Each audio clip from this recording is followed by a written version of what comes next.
traditional territory of the Squamish Nation. Can I just see a show of hands if you can hear me clearly? Or maybe I should have done it the other way around. Can you not hear me? How would we know? You can't win either way, I know. I'm just going to read this public hearing statement. We did read this last night, but just to make sure, I'm sure there's new people in the room tonight. This public hearing is convened pursuant to Part 14, Division 3 of the Local Government Act to allow the public to make representations to Council respecting matters contained in the proposed District of Squamish Official Community Plan Bylaw 2500-2017. Everyone present shall be given a reasonable opportunity to be heard or to present written submissions respecting matters contained in the proposed bylaw. No one will be discouraged or prevented from making their views known. However, it is important that remarks be restricted to matters contained in the proposed bylaw. Members of Council may ask questions following presentations. However, the function of Council at a public hearing is to listen rather than to debate the merits of the proposed bylaw. In considering the proposed bylaw, Council has received documents which may influence its decision. These documents are available for review and comment and have been included as part of the Planning Department report, or if received later, handed out at the meeting and included in the public hearing package. If any documents are submitted during the hearing, please feel free to review the document during the hearing by asking staff. Members of the public shall maintain order and quiet and shall not applaud or interrupt any speech or action of members of Council or any other person addressing Council. I'll call on the Planning Department now to introduce the bylaws, which we did do yesterday. However, we're going to redo it today. Great, thank you, Mayor Heinzman. I'm over here, if you can see me. My name is Sarah McJanet, and I'm a community planner with the district. We wanted to welcome you, and also before I do, I wanted to introduce my co-pilot, Matt Gunn. We're both have been involved in the community plan development over the last 2 years. So thank you very much for coming out to day 2 of the public hearing. We sincerely appreciate the time and the energy that the whole community has put into the engagement for this update over the last 2 years. This is a statutory public hearing, and it's really a critical opportunity for Squamish community members to let staff and council know if the OCP at the end of the day is reflecting a shared vision for the future of Squamish. And it's a chance to affirm if we're on the right track or if further changes are necessary. Tonight, we're briefly going to recap the plan process and provide a quick review of how we got here. Also, we will quickly frame some of the key topic areas for the plan to provide a little bit of context before we open it up for speaking. So I just want to start off with a quick explanation of what the official community plan is. The OCP is the municipality's highest level goal, or highest level plan. It's intended to be a comprehensive, long-range vision for the future of our community. It addresses a range of topics that are directly relevant to people's lives here in the community. Growth management policies impact how and when land will be used. Environmental policies and guidelines impact how we will protect the ecosystem around us. Hazard policies minimize the risks we are exposed to from hazards such as flooding or debris flow. Transportation policies shape how we move through our community to live, work, and play. Economic development policies direct our efforts to ensure that good local jobs are available.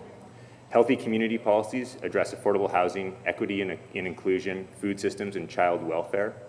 Development permit areas shape the form of buildings that we inhabit and the public spaces that we interact in. And intergovernmental policies guide relations with First Nations and other levels of government. The planning process began 2 years ago and has involved significant community engagement using a range of strategies. We began phase 1 early in 2016 with a focus on visioning. In phase 2, we summarized and solicited feedback on emerging directions. In phase 3, we drafted and reviewed the plan. And now in phase 4, we are finalizing and improving the plan. And one thing I want to point out just at this stage is that we had a lot of help from community members, and we also had help from a group of citizens who formed a citizen advisory committee, and we do want to call out and appreciate that group. As for the plan content, big picture, with your input, we crafted an updated vision for Squamish stating shared aspirations for the future. And it is for Squamish to be a vibrant, inclusive, connected coastal mountain community with a big heart and a small town spirit. At nature's doorstep, to be a leader and steward, sustaining both ecological and human health while supporting resilient neighborhoods and a thriving, diverse economy for all. So this is a vision and the associated goals that I'll speak to in a moment. They really create a foundation for and frame the plan and attempt to make it really relevant and tangible for the community. So there are 5 intersecting community goals that have been articulated to realize the shared vision. And these goals emerged through conversations in the community, and they are for Squamish to be resilient, livable, healthy, connected, and engaged. And all of the policies and the objectives within the plan, they present specific means and preferred directions to achieve the overarching goals, so you'll see a lot of connectivity back to those goals. So to give you a flavor of some of the plan policy directives that relate to these goals, next we're just going to fly through a couple of key plan topic areas.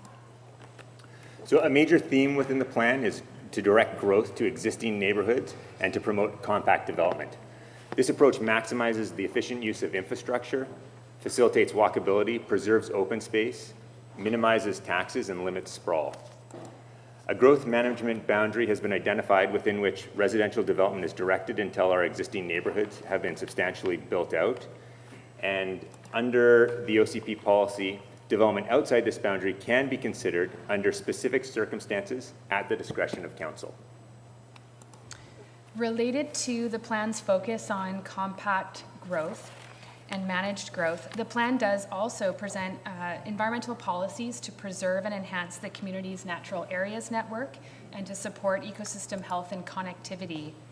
We've included updated land and water designations, integrated environmentally sensitive areas mapping that was completed just last year, and a new environmental development permit area was developed to strengthen protection of sensitive habitats, both terrestrial and aquatic, and also to address species and ecosystems at risk, a key value that was expressed by the community.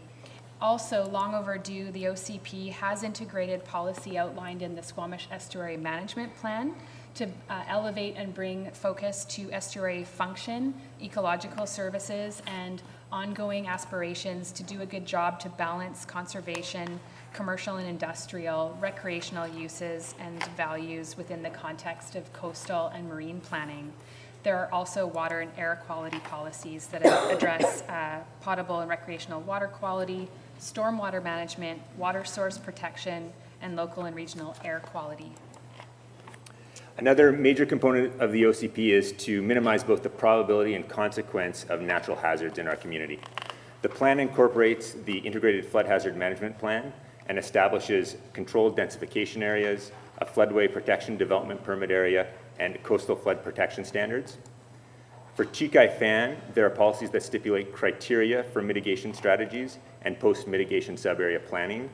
And the plan also identifies the need to adopt guidelines for development on steep slopes and in wildfire interface areas.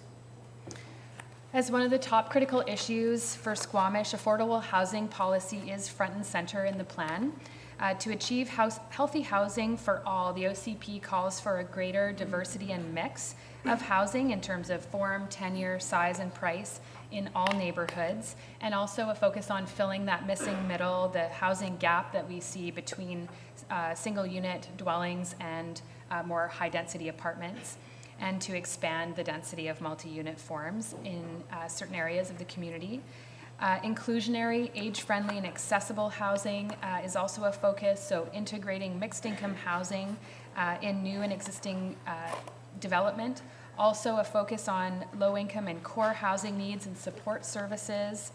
As well, there's a support for infill and greater densities, as mentioned, in identified growth areas, in neighborhood nodes, and along the core transit network.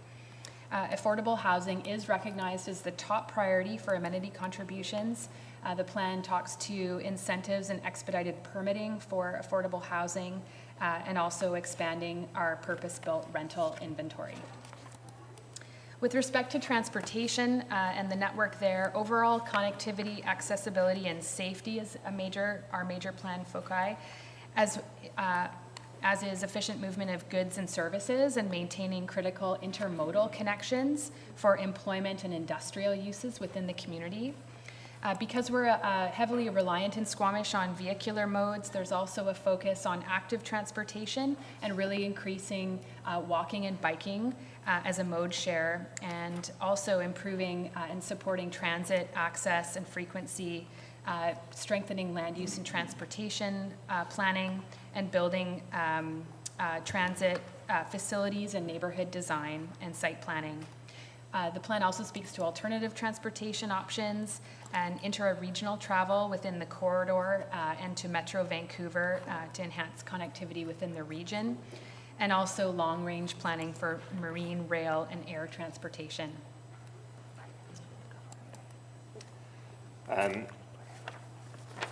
During consultation, local employment came out as one of the really important factors for the community, for residents in the community. And so the OCP includes strong policy language to support employment lands. Redesignation of employment lands to residential use is not supported in the plan. Incentivizing or mandating more commercial spaces within mixed-use developments is supported, and protecting industrial employment opportunities within the business park is supported. Parks and recreation opportunities were also identified as a major aspect of why people live in this community. The plan supports expansion of parks and recreation assets in line with population growth. The OCP supports establishing a trail advisory committee to engage in early and ongoing consultation as part of the land development process.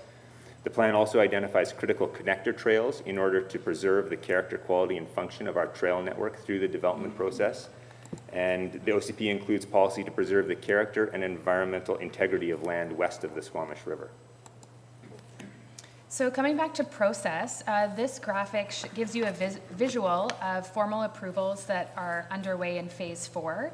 So it shows what has occurred to date and what lays ahead as we move the bylaw forward to adoption. So following the OCP public release December 1st of last year, the OCP bylaw has received 2 readings of council. Those were on December 12th of 2017 and a second reading on February 20th. 2018. Edits were made to the bylaw at second reading based on council direction provided to staff on February 20th.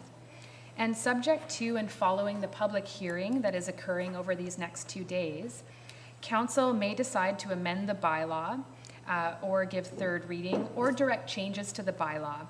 And depending on the nature of the changes and whether they relate to use or density and their substantive nature, there may be a trigger for rescinding the bylaw, going back to second reading, and hosting another hearing to be determined. Subject to the bylaw receiving third reading, also we wanted to point out that as a statutory requirement, we are required to send the bylaw to the Squamish-Lillooet Regional District for consideration of formal approval of the regional context statement that is within the plan before it can be adopted. There are some housekeeping edits also that have been identified through ongoing bylaw review.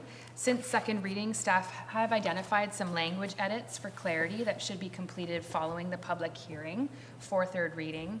And generally these include in the document where there are third-party document references, an additional clause as amended from time to time is a recommended addition to ensure that the OCP always links to current versions of companion or regulatory documents that may be amended from time to time.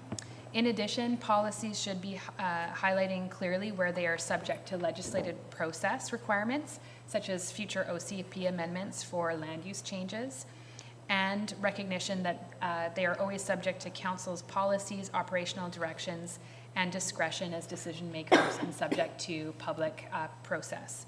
And finally, ensuring consistent defined terminology throughout the document. Before we conclude our presentation, we have a couple of slides left, but I do just want to take a minute to clarify something following some of the comments that we heard yesterday at the first part of this public hearing. And those are specifically related to the lands owned by BCR west of the Eagle Wind development.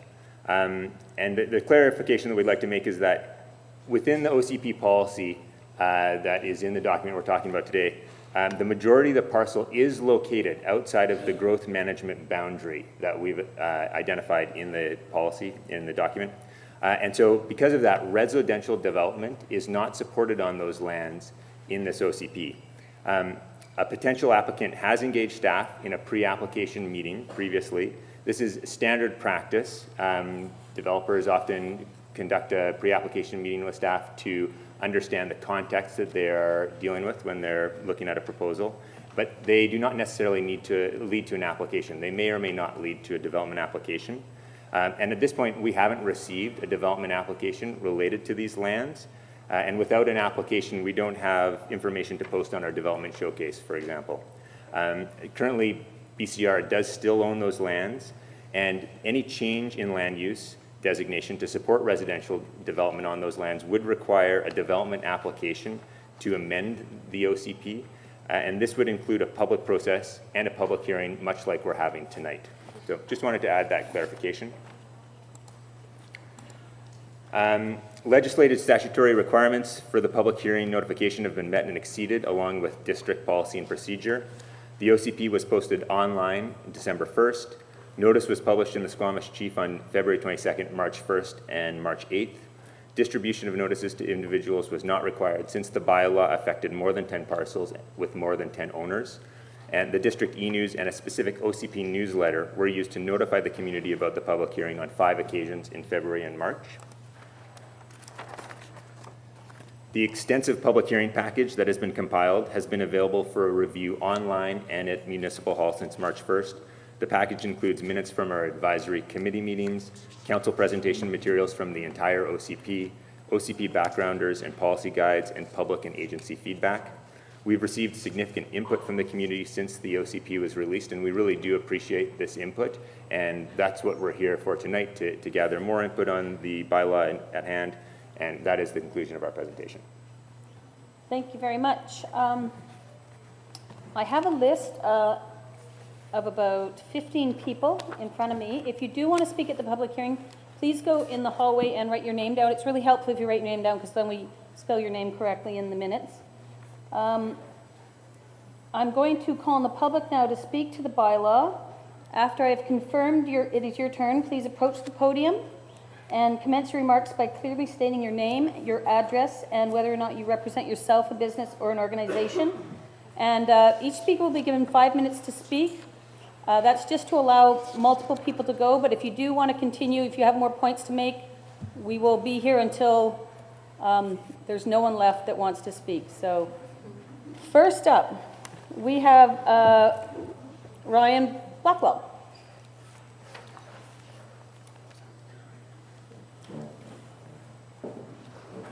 And on deck is Chris Pettingill.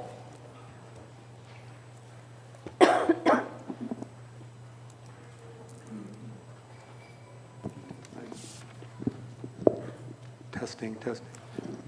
Is this working? Yeah, there we go. Hello, greetings, Mayor and Council. Thank you very much for this opportunity to speak. I've been a long-term resident of Squamish at 40498 Highlands Way North for about 28 years, and involved with my community at different levels. I currently use the bus system frequently, so I really appreciate the bus stop and the bus shelter there at the Boulevard. But as I sit there and wait for the bus, I played a little game with myself in the traffic. I count for 30 seconds and try and see if I can get to 30 seconds without a vehicle going by. And in the 6 months or so that I've been playing this little game, I've been unsuccessful. The traffic in my neighborhood is just ridiculous, especially before and after school. For obvious reasons, we're right there at the Garibaldi Highlands Elementary. But the amount of traffic on Highlands Way North, I feel like I've been bypassed somehow. When I first moved up here 28 years ago, I was told, oh, there'll be other routes into the Highlands, but they seem to be decreasing rather than increasing. And that is one reason I would support the Chima Lands development. They're looking at connecting into a different part of the community. It seems to be decreasing.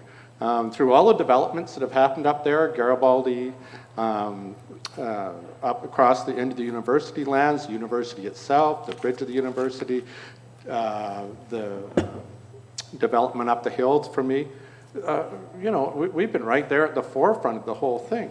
And seemingly, there's going to be more activity there. So I kind of feel like our neighborhood is, as one former mayor commented on the North Yards neighborhood, been ruined by the lack of direction in traffic.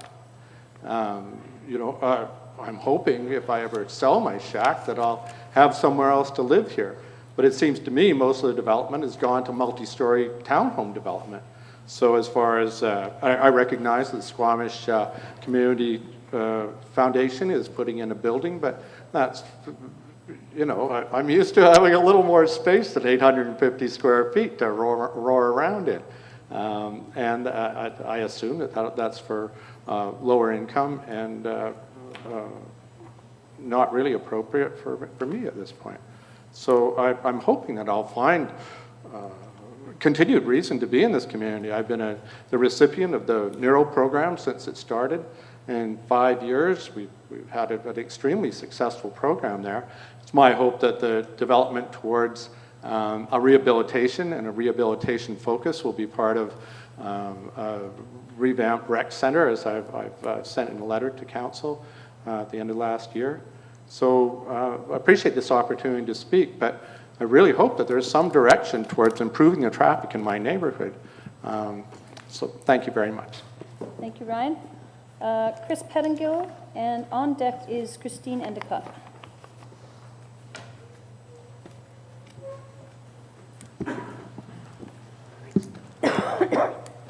Hi, I'm Chris Pettingill, 1065 J Crescent.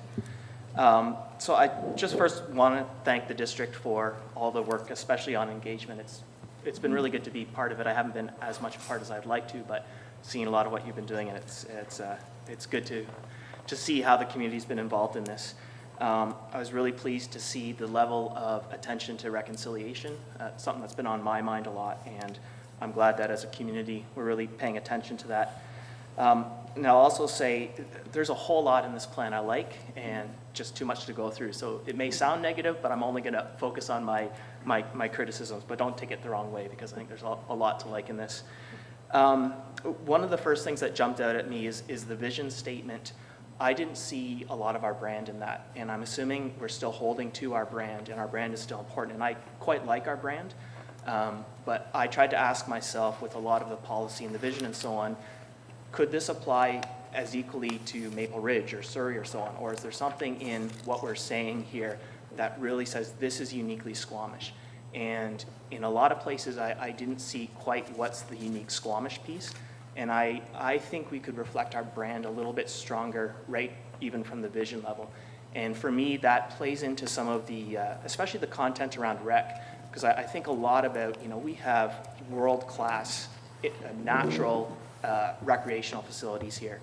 And I wonder about how we're capitalizing on that versus investing in built infrastructure, and, you know, what separates us, and are we taking advantage for the best possible return on investment and using our the natural resources we have to the best of their advantage. I really appreciate the attention to sprawl, and I'm quite in favor of the focus on infill. Coming back to the First Nations piece, the one thing I thought, I wonder if it's worth being a little more explicit about an exception around some sprawl and First Nations development. Not that we want to encourage that, but that to me is something that needs to be left on the table because of, you know, the economic and legal history we have. I think we as a community need to leave possibly some room, some wiggle room there. The flip side of that is then that means I think we have to be much more cautious about other sprawl over and above what we've already talked about. And when I saw the OCP, I was a little bit concerned about some of the language.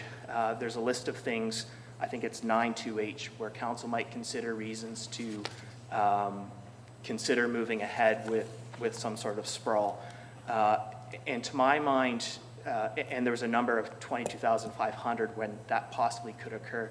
it made a little more sense to me to just have a hard number of 34,000, and that the community might consider an OCP amendment and going through that process if all these conditions were met. And so those conditions that were discussed would be the criteria for engaging in an OCP amendment.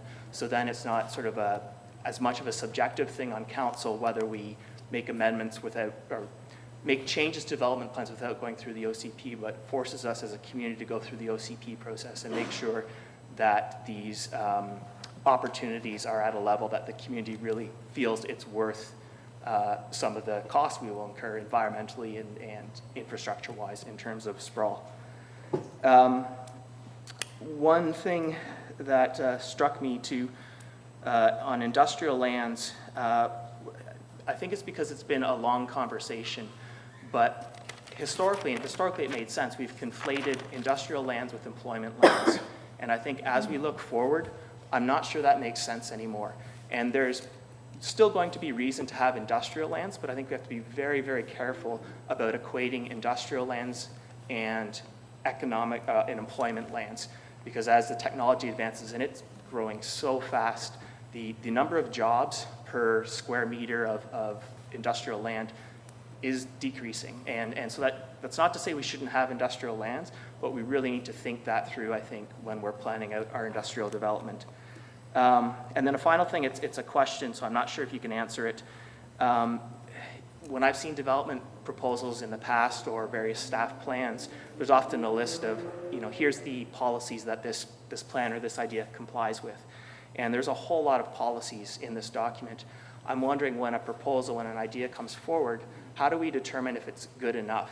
Does it have to meet 3/4 of these policies? If it goes against one of them, then we say no thanks. And it just, I'd appreciate some understanding of, in the context of all these policies, when and under what circumstances do we move forward with something or not? So thanks, and the rest I'll submit in writing. You were 5 minutes bang on, Chris. Well done. Christine Endicott, and on deck is Matt Fraser. Hi, thank you very much for the opportunity to speak. I'm not a public speaker, so bear with me. I think overall the official community plan that I read online is excellent. There are many things in there that made me really proud to be part of this community. And thank you very much for all the work that went into it. I do have a couple concerns that are really related to how it will be applied. And one of them is, and I know that there will be a separate hearing, but I would like to speak about the 28 acres that could be developed at the estuary, because I think it's directly relevant to this document. This document, your OCP Schedule K1, shows that this is an environmentally sensitive area. And as you know, the estuary is a beautiful area. It's home to bears, birds, aquatic animals, plenty of other wildlife. I would not like to see it endangered. I would not like to see the growth area as, I believe Matt identified this being outside of, There's also, in terms of sprawl, I understand there's no services in this area, so it would not be a good place to continue development. Your Schedule K2 shows it as a riparian area, and your Schedule D2 says it's a flood hazard area, and it's actually a red zone in your flood hazard area. And it's also Greenway, and I'm one of the many hundreds of people that you can see there walking their dogs, running, just really enjoying the nature. And this is what attracted us to Squamish. This is why I came here, and this is why I want to stay here, and why so many people want to stay here. So I'm really concerned about the possibility of further development in Greenway space. I believe that, a lot of what's in this document, if it's held, if it's followed, we're going to have a very positive community. We're going to have positive growth. I know there's a lot of pressure on council to develop. There's a lot of requests from great people out there who operate companies who want to come in and make Squamish bigger. But I think there are lands where that can be done and should be done, and the community should continue to grow, but it should continue to grow in the right way. I was a journalist for many years. I followed a lot of councils. I've seen communities that have grown the wrong way, that have no parks, that have no access to waterways, where the public have no way to actually enjoy the community, where only the wealthy get waterfront, where only the wealthy enjoy the areas, and where there is no wildlife at all, really. So I hope that Squamish never becomes that. And I know the group that is currently on council does believe in the environment, and I'd really like to see that preserved. Today, I actually contacted the district. I don't often do so. I was really concerned about pictures I saw online of some effluent going into a ditch. It looked really scary. I walked over there myself. It's an area I often walk, and saw it. And it was clear that it was very close to where the dump site was just disturbed in that area. Unfortunately, I didn't get the response I wanted. No testing has been done on the water. I personally had to watch somebody extremely close to me die of cancer that was caused, endocrine cancer that was caused by exposure to toxins. So for me to be told that the water could not be tested, or that maybe it wouldn't be tested because it's too expensive, was unbelievable to me, because there are thousands of people who live very close to that dump site right now, and animals, bears, beautiful bears, and all the things that we care about here. So I was very concerned about that, and I hope that will be tested. And, you know, if that area is developed, then the land will be disturbed. And putting a daycare or a school on a former dump site is just a wrong move. These are vulnerable populations. They should not be exposed to toxins. Those toxins should not be stirred up. And I also wanted to talk to you about active transportation, because like so many people, I try to walk and bike around the community, walking more than anything.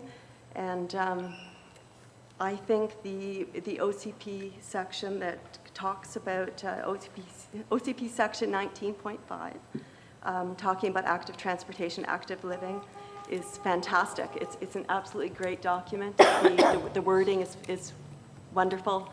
I hope that that you can actually apply the policies in that, and keep the sidewalks clear. Right now, in my particular community of Eaglewind, there's cars parked all over the sidewalk. Last year, there was snow all over the sidewalks. I actually contacted the district, and fortunately, that situation is much better. So let's keep walking and keep this community active and keep it safe. Thank you so much. And sorry for going a minute over there. That's okay. Christine, so I just want to clarify, you're supportive of the policies in the OCP related to the BCR lands, but you'd like to understand the amendment process theoretically of an OCP, is that? I would like to see the greenway and the conservation lands and the ecologically sensitive lands preserved, and the urban sprawl not to move into those areas. And that's what the policy currently says? Yeah, I'm concerned about the way this document will be applied. And to be honest, I have not been able to study all 212 pages of that document. It's excellent, but I work, so unfortunately I could not do that. But from what I read, there's excellent parts in there. Thank you. Okay, thanks. I think that helped clarify the question. Thanks. Matt Fraser, and on deck is François Gay. Please state your name, your address, and whether you represent yourself, a business, or an organization. Matt Fraser. I represent myself. I'm an owner in a business in town, Airhouse, and Vice Chair of Tourism Squamish, and past board member of the Oceanfront. But I am representing myself here today. I'm Mayor and Council, and everyone. Thanks for all the hard work you put in this. I've tried to attend as many events as I could. Thanks, Doug Race, for picking the Roll Up the Rim Cups today and giving us a chance to win a car. There's lots of great stuff in here, and Matt, you have to share it with the entire audience if you win, just so you know. It's going to be a matrix. We're going to win it. It's a Civic this year. We're not going to all fit in. Just lots of great stuff in there, and I know we talk about affordable housing a lot, and I think as a business owner in town, I think that we also need to really focus on employment housing, which is different than just affordable housing. Looking at opportunities like the Worcester Housing Authority and creating a Squamish Housing Authority. The way the Residential Tenancy Act works, it actually is not a great act to work as an employer and provide housing. It actually is contrary to how you need as a housing that you need as an employer. So just something that we should be defining within this process. I think it's great that we are focusing on all scale of housing within this plan, but definitely something around protecting employment lands. We need employment housing to go along with that. The employment lands are definitely at risk and a rare species and very expensive in this town. So it's something that we need to manage, especially as population density grows, that the rents along with that grow. So we need to manage that piece particularly well. The other part that I definitely want to talk to is a little bit around sort of the, let me just make sure I have the wording correctly here, is the growth management boundary. And with that, I just point of clarification for me really is that it seems to be, as an Excel geek, a circular reference where you get stuck in a loop here, the way this is written. And that comes down to section F, which defines that if you are an extraordinary applicant, based upon being outside of the growth management boundary, you need to pass two criteria. One is obviously hitting the 22.5. You need to show that you provide extraordinary benefit to the community, and you need to address all the policy items as adopted in 9.2.h. The extraordinary benefit is pretty easy to define based upon what's there and what the assets are.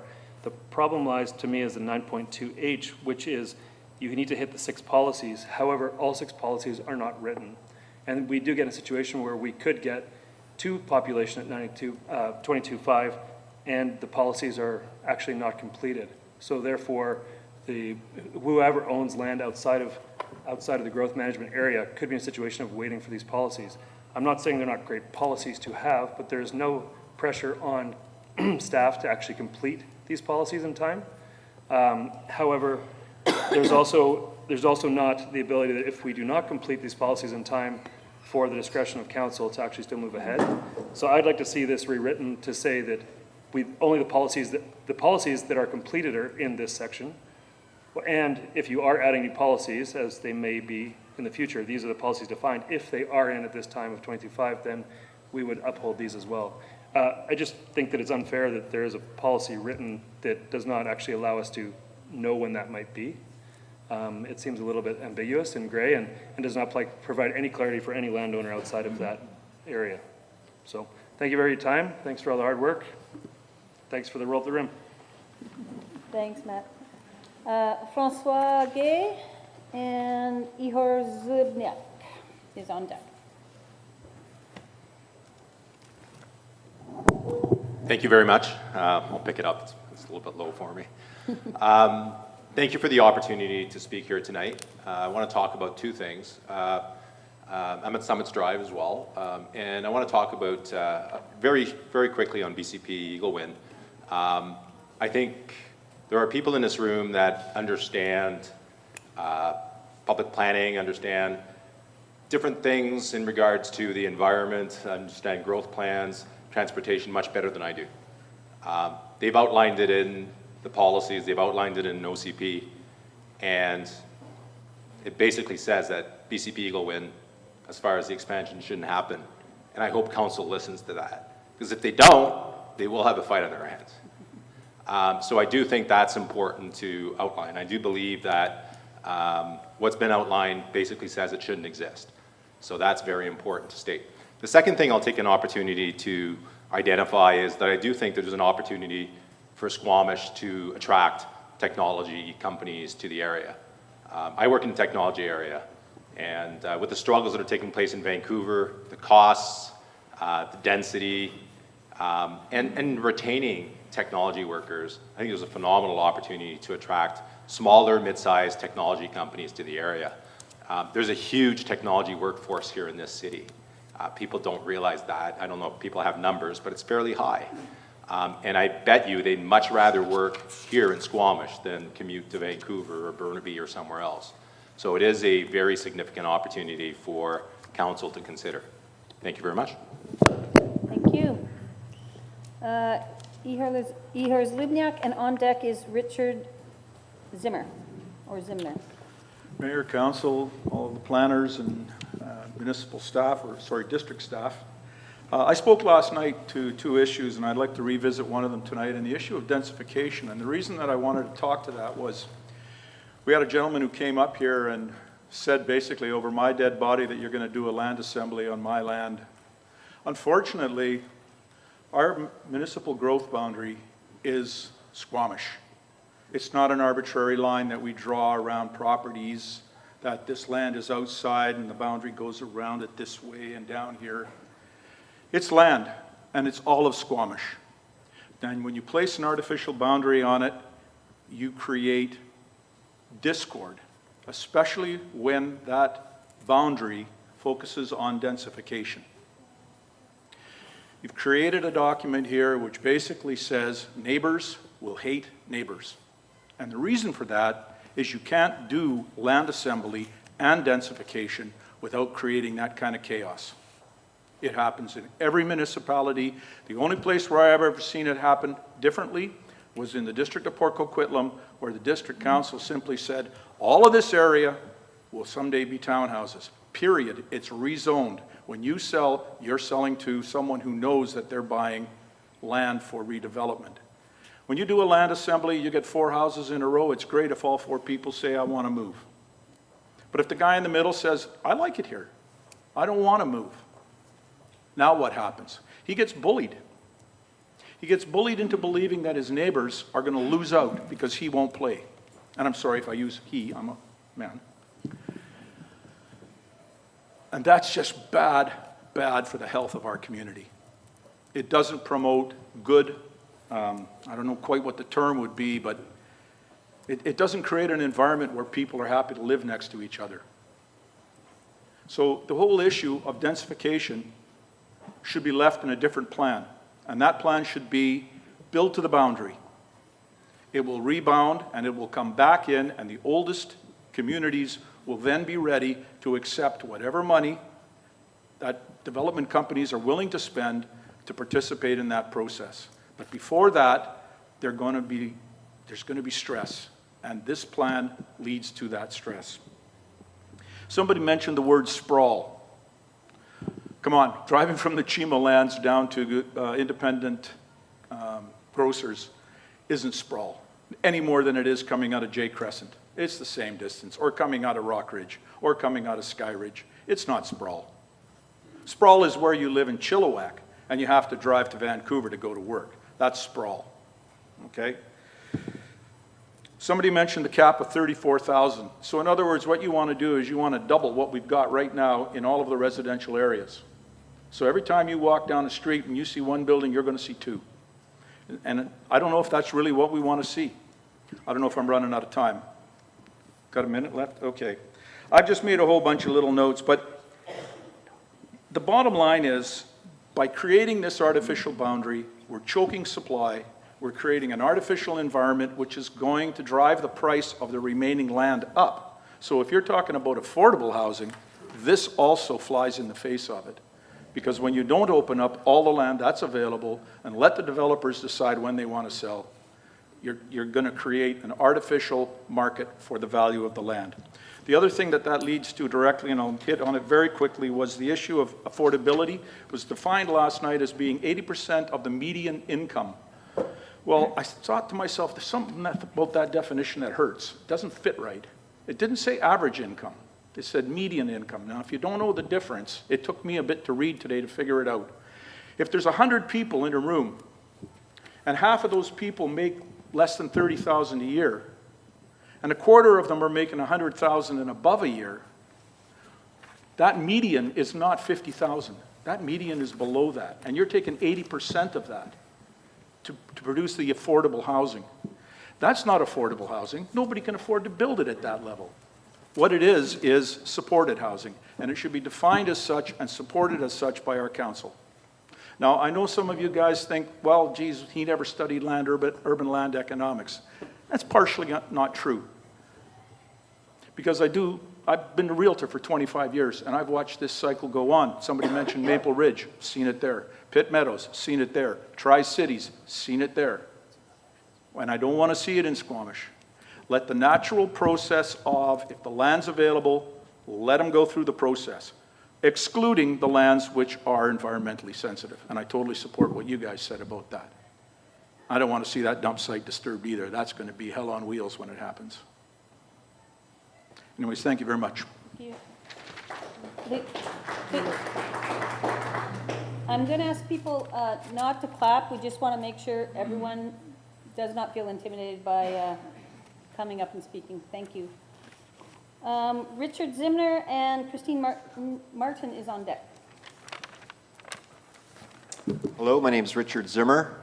Oh, sorry. Hello. Zimmer. I live on Tobermory Way, top of the Highlands, and basically I'm just here, well, first of all, to thank council and all the members that are working so hard. I know it's kind of a thankless job. I've read a lot of the social media posts, and I just applaud what you're doing, even though sometimes people don't always agree with what you are doing.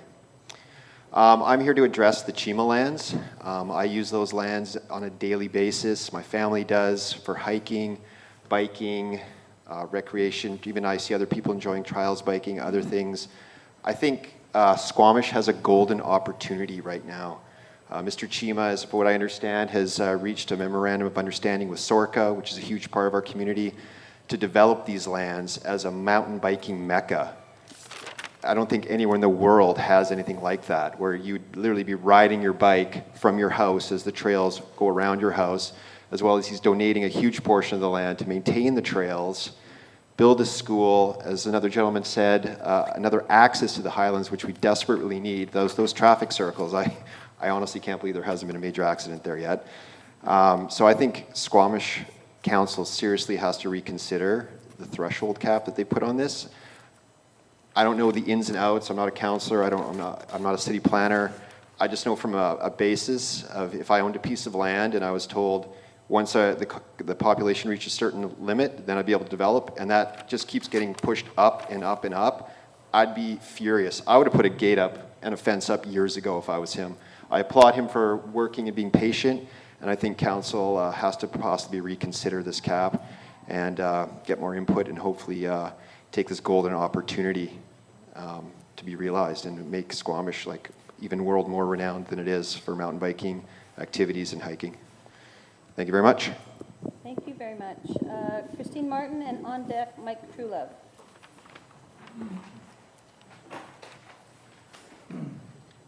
I'm Christine Martin from 1002 Torbett Place in Garibaldi Highlands. I am speaking on behalf of the Waldorf School and also myself, as I live right next door to the Chima's lands, which is what I'd like to talk about.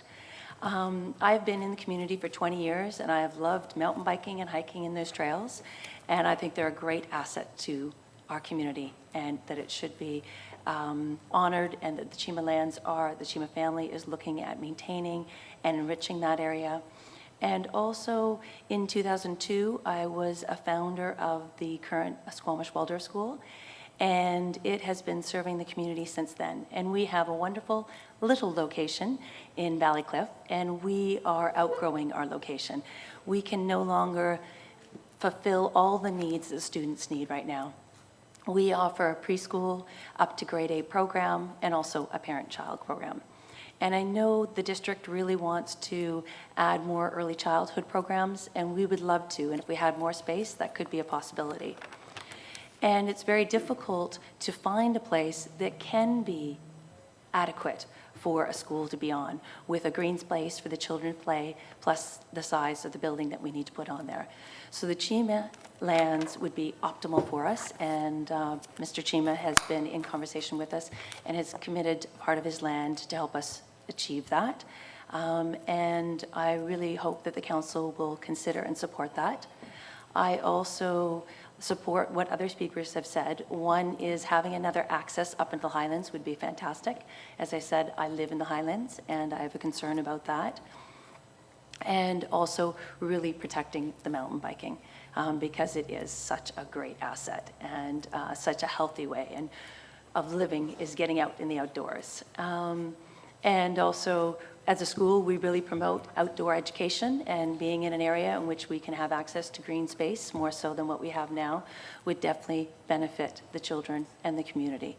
And as a school, we are always open for people to be on our property, to experience our property, parent-child programs for anybody. We also do parenting series. We are an independent school, but we strive to keep our fees low, and we give back to the community in tuition discounts, in tuition adjustments of over about $180,000, almost 30% of the tuition revenue we take in. So we really are a school for all Squamish people, and we have had a lot of people come to move to Squamish to be in a Waldorf school. So I really hope that the council will think about the Chima lands and reconsider opening it up. And I do want to end, I meant to start with this, but I do want to end on a great thank you. The OCP is an amazing document. It's very comprehensive, inclusive. I can see that a lot of work and a lot of great minds have gone into this OCP, so thank you. Thank you. Mike Krulov, and on deck is Rajbir Sahota.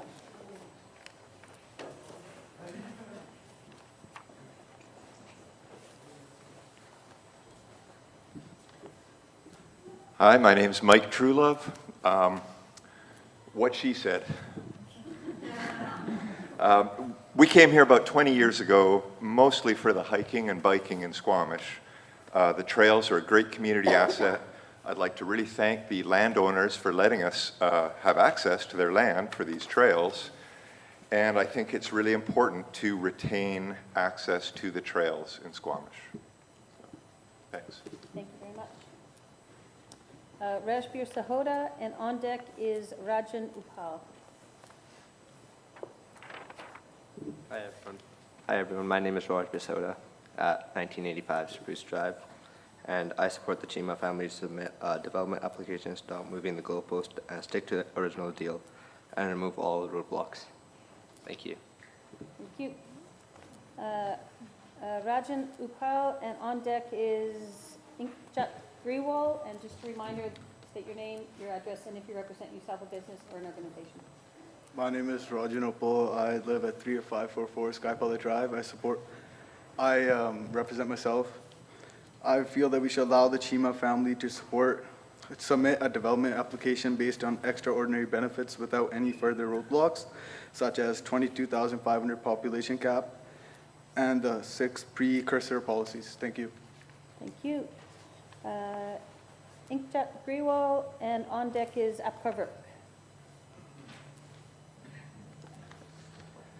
Hi, my name is Hector Gerwal. I support the Chima lands, and I would like to include inside the growth management boundary and designated residential neighborhood. Thank you. Mr. Grewal, just can you state your address and if you represent yourself, a business or organization? Myself, and address 41786 Government Road. Thank you very much. Apkar, on deck is Hannah McRae. Hi, my name's Apkar Virk. My address is 2020 Balsam Way. Chima land should be included inside the growth management boundary and designated as residential neighborhood. Thank you. Thank you very much. Hannah McRae, and on deck is Ed Alder.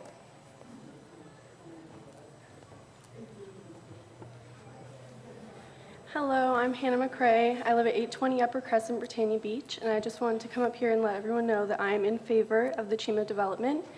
I think that it could be really beneficial to our community, having another access route and more schools, more housing. It's something that Squamish really needs.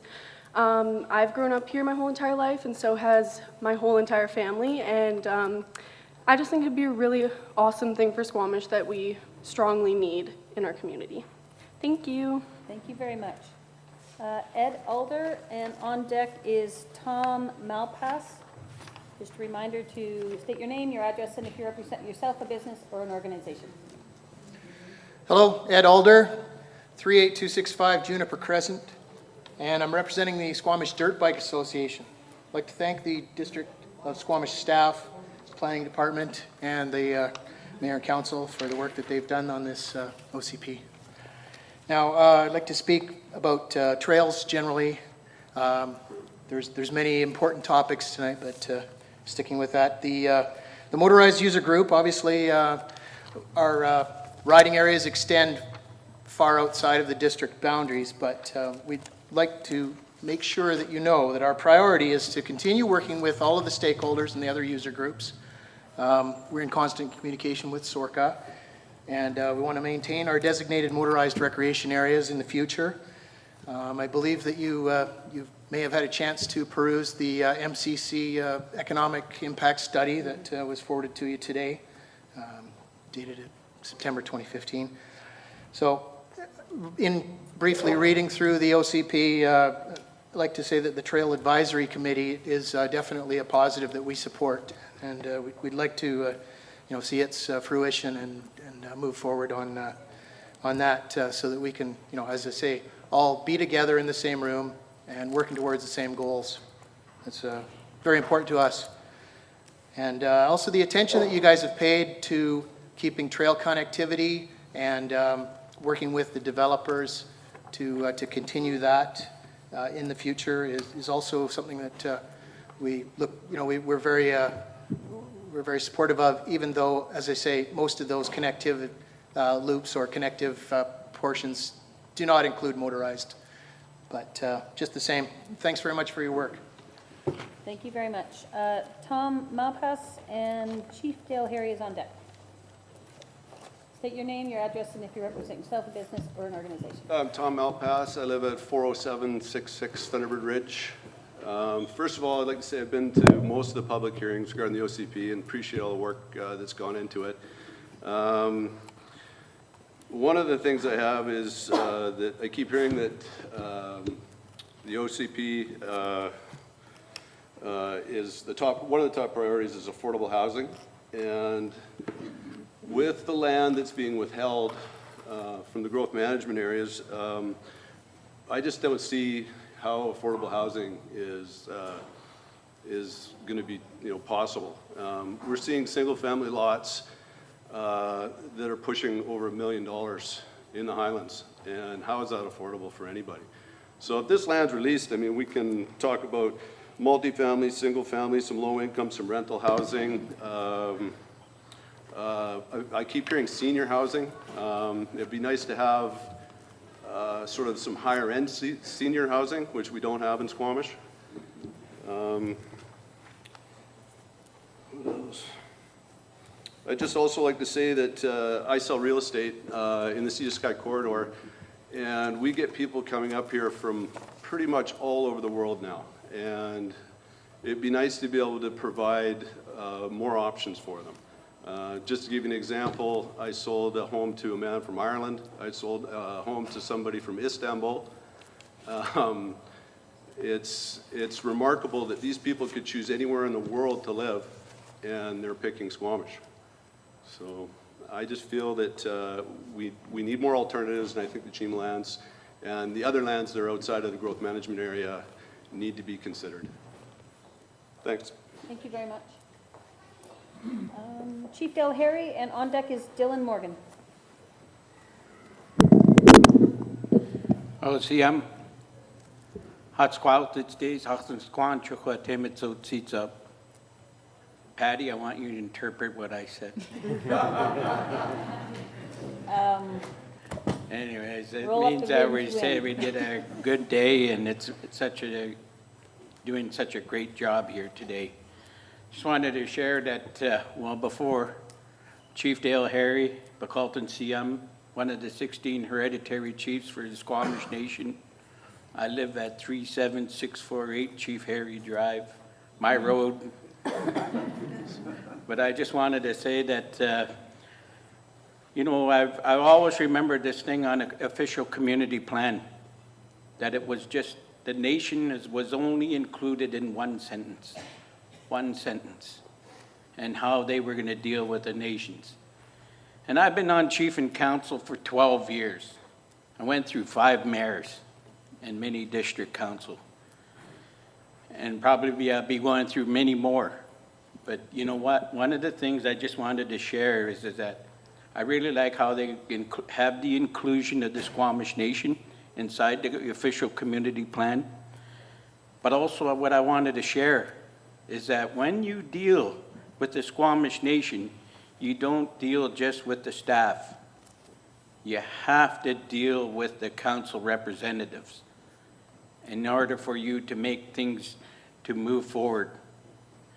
I've always said it goes from council to community to council, then business. You know, and certainly one of the things that they wouldn't like to see, you know, I hear about sprawl. You know, I always remember walking down, my dad always told me that. You walk down, you knew everybody.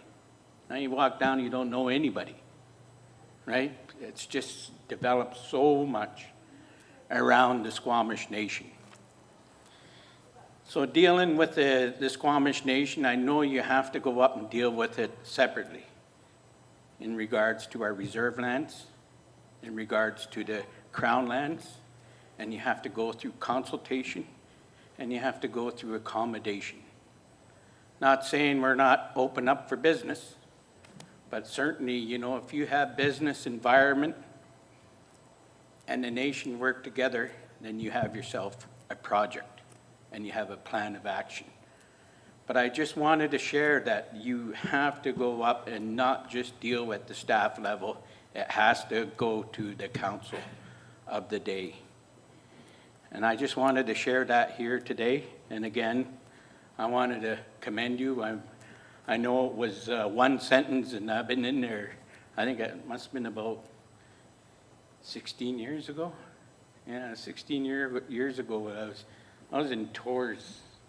Was it that where the unicorn is, the art gallery up there. But anyways, that's when I first had that first meeting there. And I just wanted to commend you that. And those are my comments. And again, thank you, Hosium. Thank you, Chief Harry. Dylan Morgan, and on deck is Tony Adamson. Please state your name and your address, and if you represent yourself, a business, or an organization. Good evening. Dylan Morgan, 1188 Wilson Crescent, speaking for myself personally and for Sweaty Yeti Races. First of all, thank you very much for holding this OCP process and for this evening's hearing in particular. It's obvious that as Squamish grows, brownfields and greenfields development are essential. At the same time, the recreational value is what makes Squamish special, and that is of vital importance to it being a worthwhile community going forward. To balance these two, sometimes conflicting goals, it's important that there's a reliable, predictable application pathway for development that has fixed goalposts and incorporates both of these. Speaking specifically to the Chima lands, I've been very glad to see how the Chima family has been working increasingly with the communities, and in particular the biking and hiking and running communities to which these grounds are of keystone value. And in particular, over the last few weeks, I've been very glad to see that the most recent application, based on SORCA's review and support, seems to balance and achieve both the development goals and benefits while protecting the almost unique trail nexus that is there. So I hope that this application that has been created and supported by SORCA gets its day and its hearing. Thank you for this evening. Thank you very much. Tony Adamson, and on deck is Nitin Nan. Hi, I'm Tony Adamson at 38379 Summits View Drive, and I'm with the Squamish Waldorf School. I just wanted to, first of all, thank you for all the work you've done on the OCP. It's a commendable job, and I'd like to voice my support of the development of the Chima lands. I think a lot of the points have already been made. I used to live up there, and having the access coming down from the other side would be great. I'm a mountain biker, so that's obvious where the advantage is there. And of course, the school needs to expand, and right now it's a very difficult job to do with the limited choices that we have. So I just wanted to come up here and support the Chima Lands. Thanks. Thank you very much. Nitin Nand, and on deck is Gord Addison. Hi, I'm Nitin Nand, and I live in Sky Pilot Drive, Crumpy Woods, and I'm here to represent myself. I'm in support of the Chima land development, and I think it'll be like a great opportunity for Squamish. And as I stop moving the goalpost, and please remove all the roadblocks. Thank you. Thank you very much. Gord Addison, on deck is Dustin Wistanley, I think. And after that is Colin Rombow, and that's the end of my list. What we'll do then is staff will have the ability to respond to some of the questions or clarifications that were brought up by the speakers. And if you do want to speak, I encourage you to put your name on one of these sheets of paper in the hallway.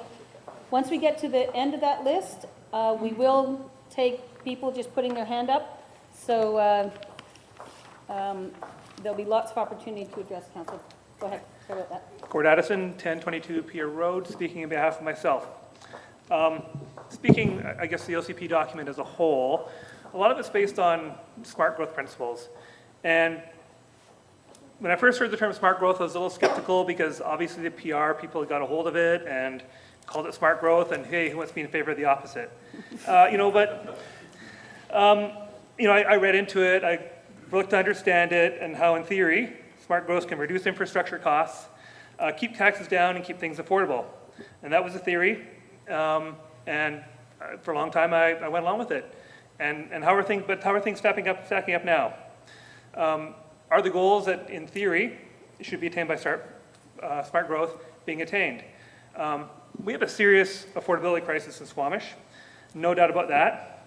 It's in many ways the most serious problem this community faces with keeping employees, keeping the people who want to live here.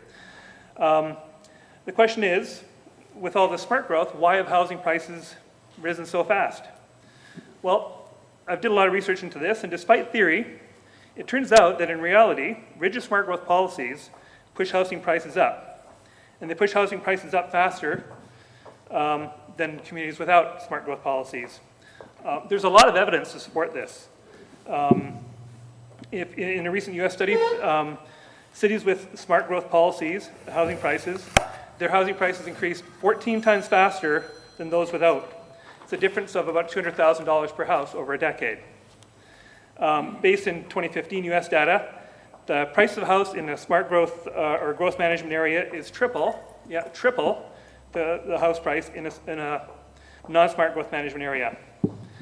Vancouver and Toronto are the two cities in Canada that have seen the highest housing prices increases, and they also have some of the most restrictive growth policies.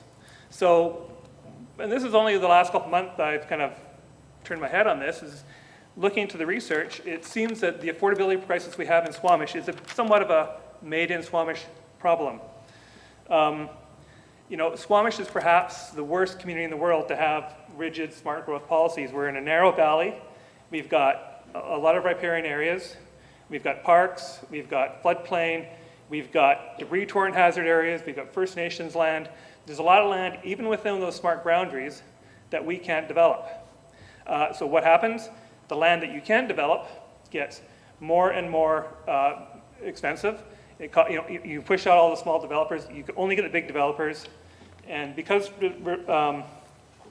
supply is restricted so much, you run into higher and higher housing prices. So the evidence, and so if we're sitting here wondering why are we seeing development proposals on greenways, on estuaries, and that, I think part of the reason we have to look at is these really tight growth boundaries that are really restricting the amount of land that can be developed. And so again, I'm seeing our sheer affordability problem is something that's a bit of a made-in-Squamish problem, and maybe we should have a little more of a balanced growth policy and push out a little bit further, develop some of the areas further out, and leave some of the sensitive areas as they are on that.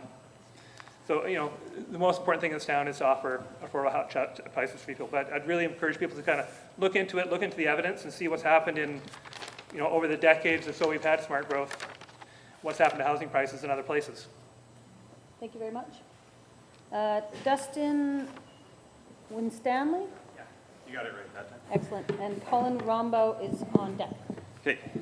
Hi, my name's Dustin Winstanley. I'm at 1018 Condor Place, and I'm going to represent myself and my business. I'm a local builder in town.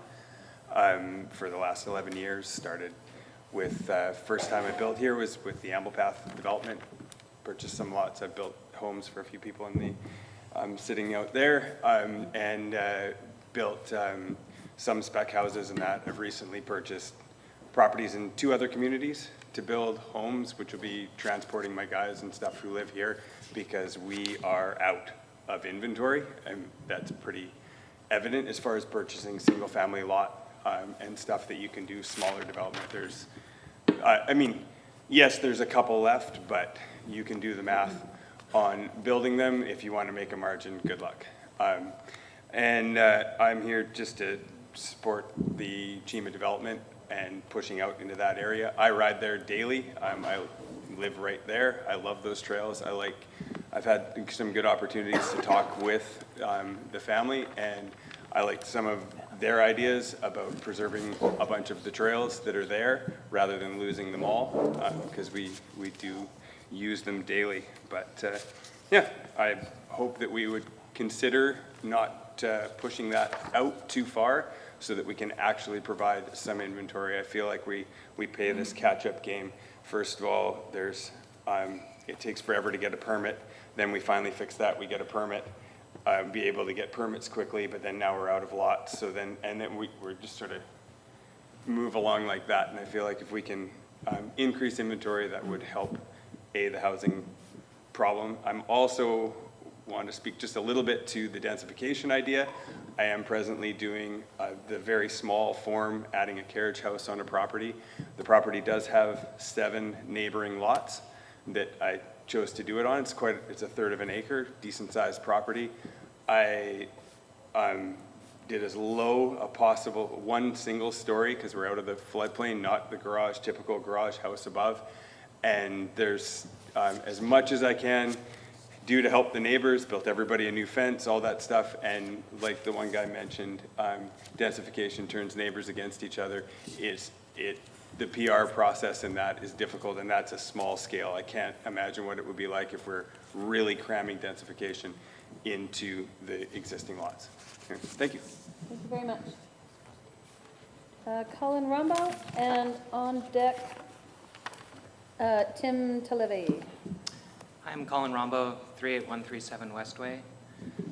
Representing myself. I guess I wasn't planning on speaking, and I'm a little bit nervous about it, but I heard a lot of people standing up here advocating for affordable housing and sprawl. And I guess I don't know if anybody, I'd be interested to know if anybody actually believes that opening up more land for development is going to make things more affordable for people. I think that's a fool's errand to run after that. I think that as a homeowner, we need to think about how we want to support the increased infrastructure that's going to be required for these additional developments that are going to sprawl out. I also think that we need to think about why we want to live in this community. And the reason is because we're surrounded by this beautiful natural environment. And if we keep on building out and out and out, we will end up like Chilliwack or Abbotsford, that will happen, and we will mow through those lands. So I think we need to think about what we're advocating for and advocate for trails, absolutely. Advocate for affordable housing, but use what we currently have and keep those, I would even say raise that population threshold higher rather than lowering it. So that's what I wanted to say, and thank you so much for your guys' work and your time. Thank you very much. Tim Talevy, and on deck is Dion Burke. Hi there. Thank you. Tim Talevi, 40437 Air Drive in Highlands. I'm here representing Sorka and myself as well. Say thanks to the staff. I've been working a lot with Matt and Sarah over the last few months, contributing from Sorka's point of view to the OCP, and I think we've done, it's a pretty good product for sure. We're excited about that. Let's say thanks to the Chima family as well for letting us recreate on that land and use those trails.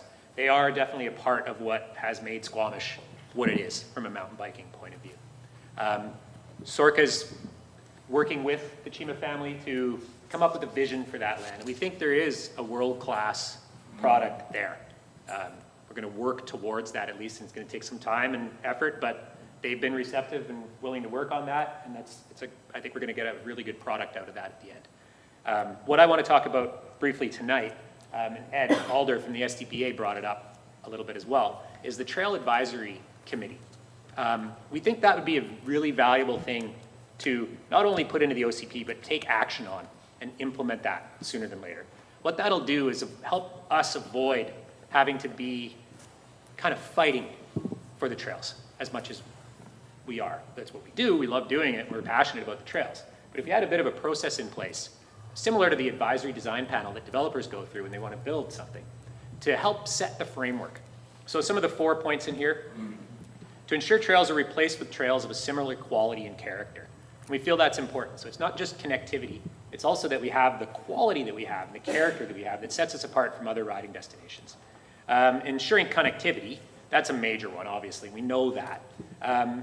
Figuring out how to fund offsite trail replacement and kind of quantifying what that is, how much it's going to cost, what it's going to take to build these trails of similar character and quality. And setting aside the funding for the maintenance caused by the increase in, it says in here riders, but we could probably change that to users. We've got a big user base, there's more people coming to town, we're seeing more impact on the trails.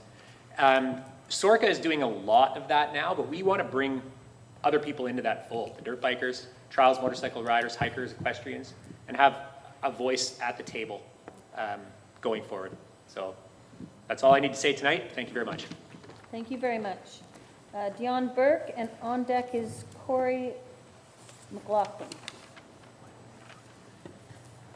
Hello, my name is Dion Burke. I live at 1012 J Crescent. Likewise, I wasn't planning on speaking today, but sitting back as an observer, I couldn't help but want to voice my observations at the very least. Being a recent resident of Squamish, moving here from Toronto, I was one of those that was worried about densification and wanted to get out before it happened. And when I looked around at our property that we bought on J Crescent, first thing I saw behind us was a lot of green space, and I thought, asked the realtor, what's going on behind there? Well, that's already been planned for development. I thought, that's fine, all right, I can understand that. Eventually that property right behind me will be developed. I'm not against development, but I wanted to at least be prepared and aware of it. I missed last night, but all tonight, I've not once heard anybody mention anything about the golf course being redeveloped. That's gone through the second reading and now on the third. I understand it was a close vote, but it's been put in favor. I also said we're talking about the future OCP, but we currently have an OCP with, limits in place, but yet this golf course is being totally rezoned. I mean, we're looking at green space and floodplain and all these other buzzwords I've heard. I can't believe that that's even gone to second reading, or even the time and effort's been put in place to even hear about the Polygon property being developed. And I'm just some guy sitting back, observing, reading the social media, reading the papers. And again, property purchaser, I looked around, I did my homework, what's behind me.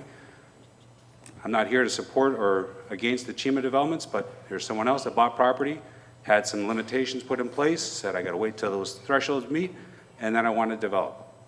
So I find it kind of conflicting that a golf course that, from what I understand, had certain requirements put in place and deals made to have that put as a golf course is now being redeveloped on an OCP plan where it clearly shouldn't be, but in another property that had guidelines, was purchased under good faith, is potentially being, sidelined.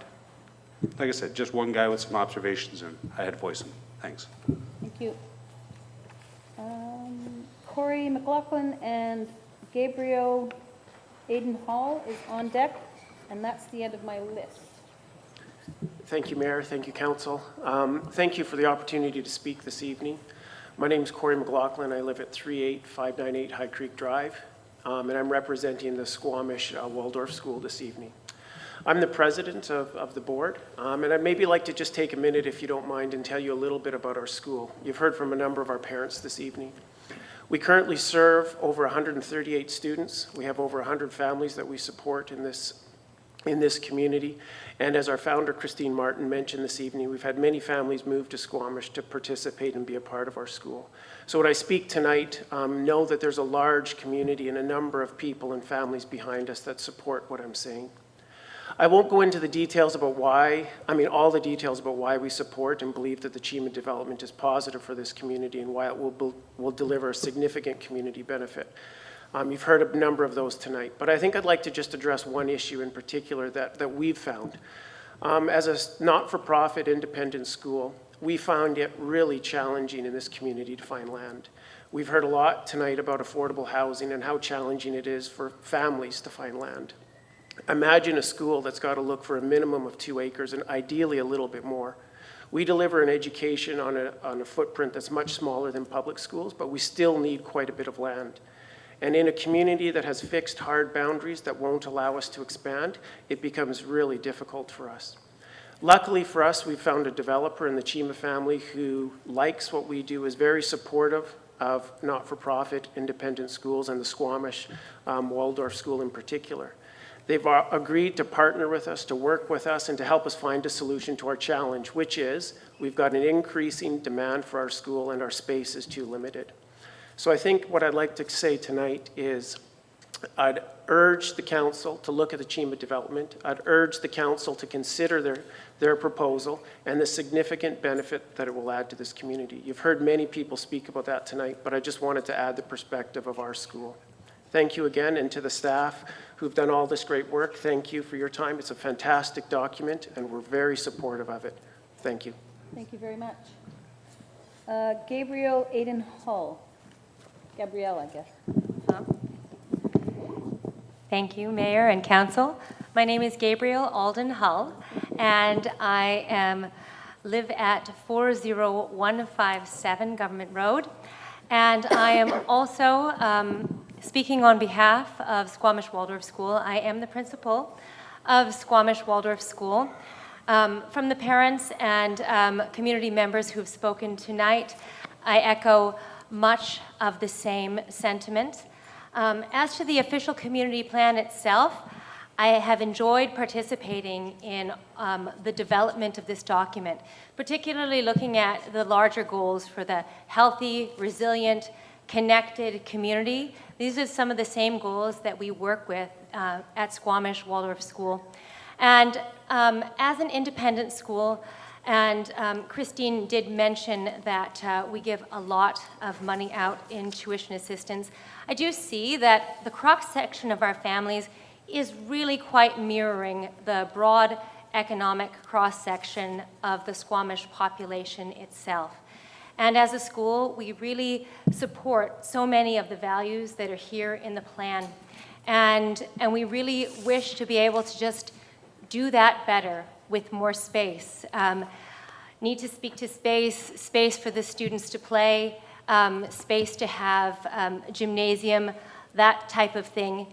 And in general, I am in favor of the aspects of the containment and infill. However, it does have consequences in certain areas, such as with our search for land. We have been in a search for land for a number of years, certainly throughout the 8 years that I've been involved, either as a board of directors of the school. It's certainly been something that we've been looking at, and it has been a persistent challenge, finding something that as a school we can afford. As an independent school, we're responsible for funding not only our student programming, but also the physical plant, the buildings, the grounds. And we want to ensure that our tuition remains accessible, that population of our students can continue to be what it is, and truly diverse economically, socially, and otherwise. This this opportunity to work with the Chima family. We'll do this for our school. And so I would like to ask that the council and consider including those Chima lands within the growth management boundary. Thank you very much. Thank you very much. That brings me to the end of my list here. Maybe at this point we'll go to staff to see if there's any clarification pieces you'd like to, or questions that need to be answered. Yeah, thank you, Mayor Heinzman. There are two at this point that we identified that we wanted to respond to, but if there are any more from council or council can relay any that they've heard, please, of course, let us know. One, there was a question early on in the evening. The question was, there are many policies in the OCP, and there was a question about how, in assessing a development application, the District of Squamish would determine if the application met the many policies in the OCP.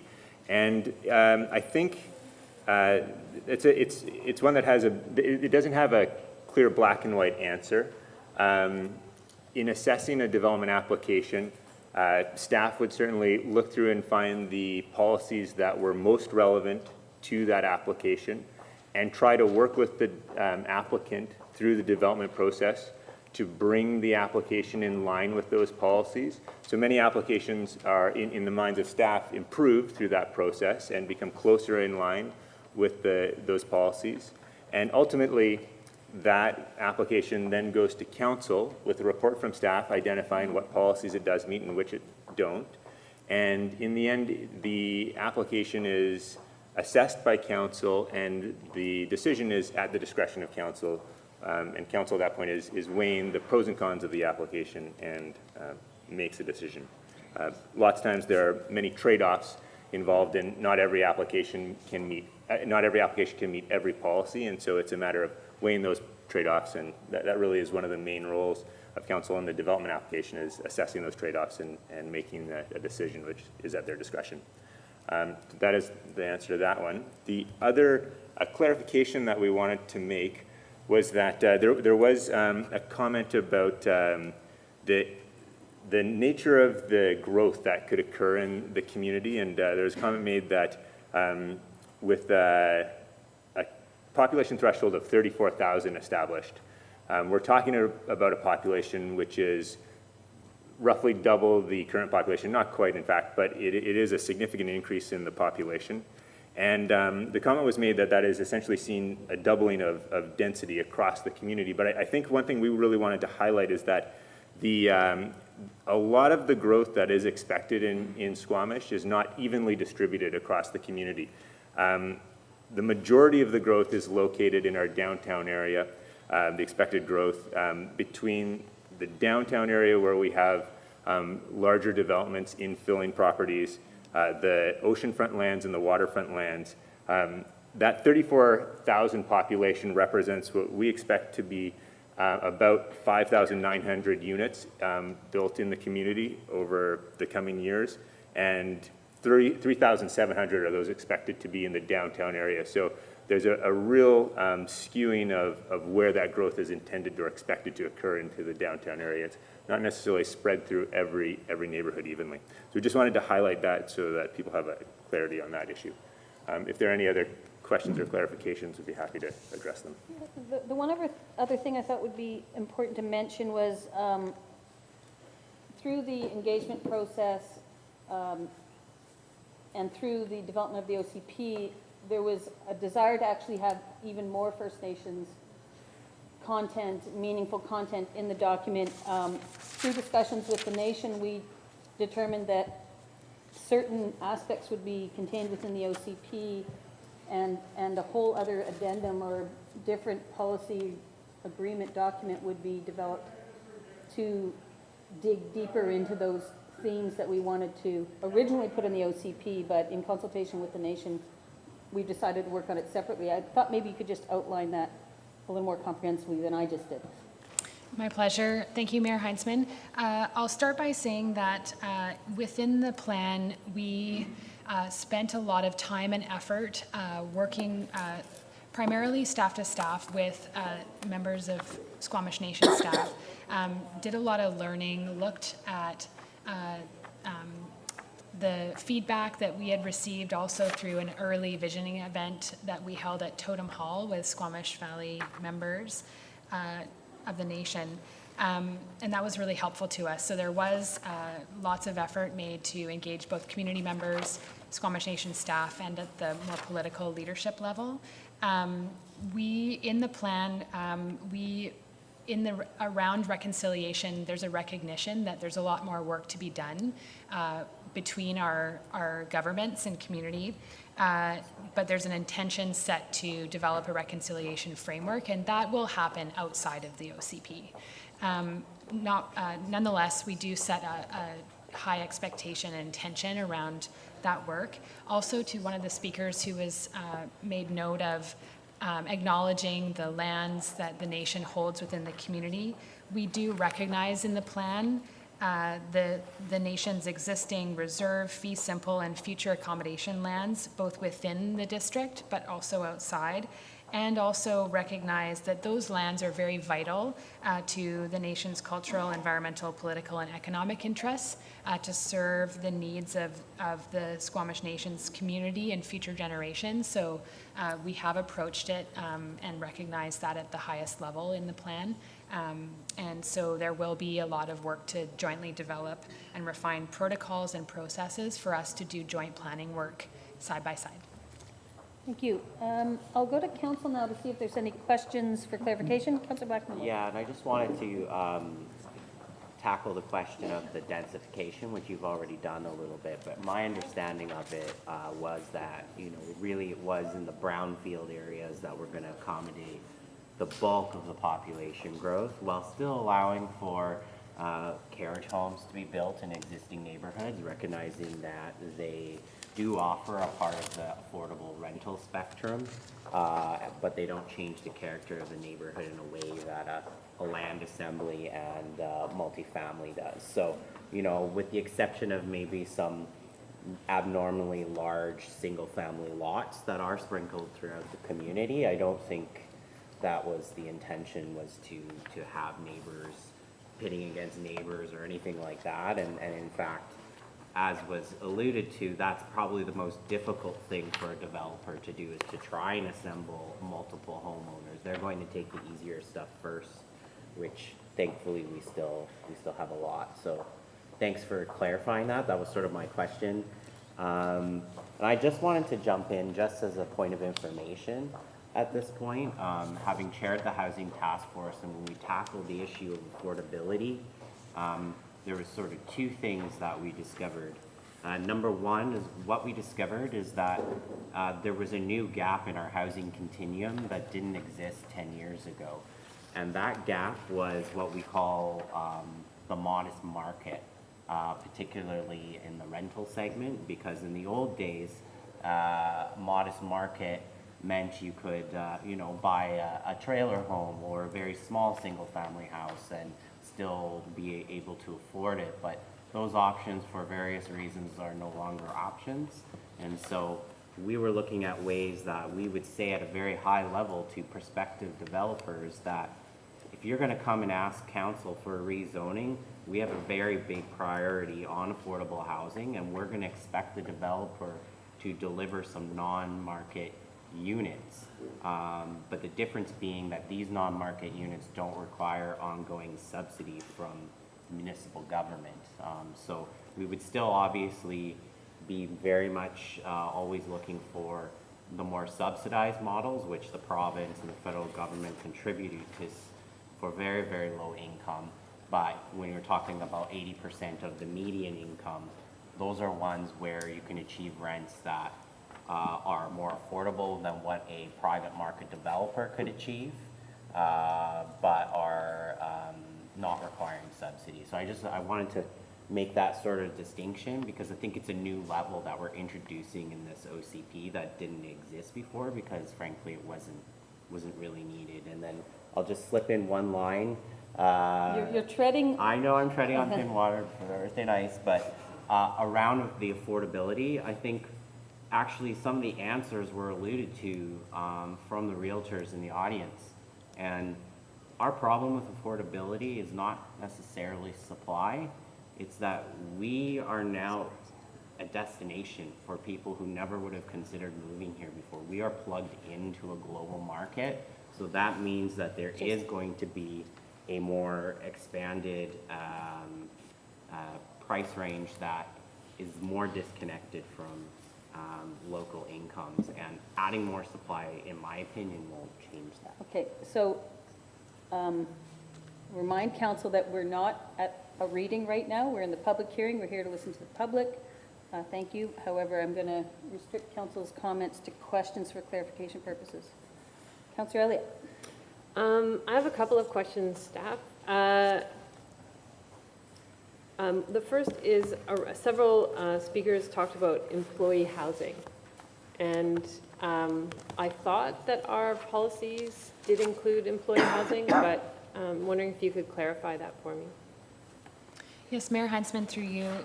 Within our housing chapter, we do address what's called workforce housing and set an objective around providing adequate and affordable workforce housing in the community. We also have some policies that relate to considering and addressing the need for affordable housing that's generated by not only sort of day-to-day business, but also new large-scale development projects or business, and needing to also look at the housing needs that come with that, part and parcel. So there is policy related to workforce housing, but at the end of the day, a lot of that workforce housing and affordable housing need is just part and parcel with sort of the whole affordable housing policy that we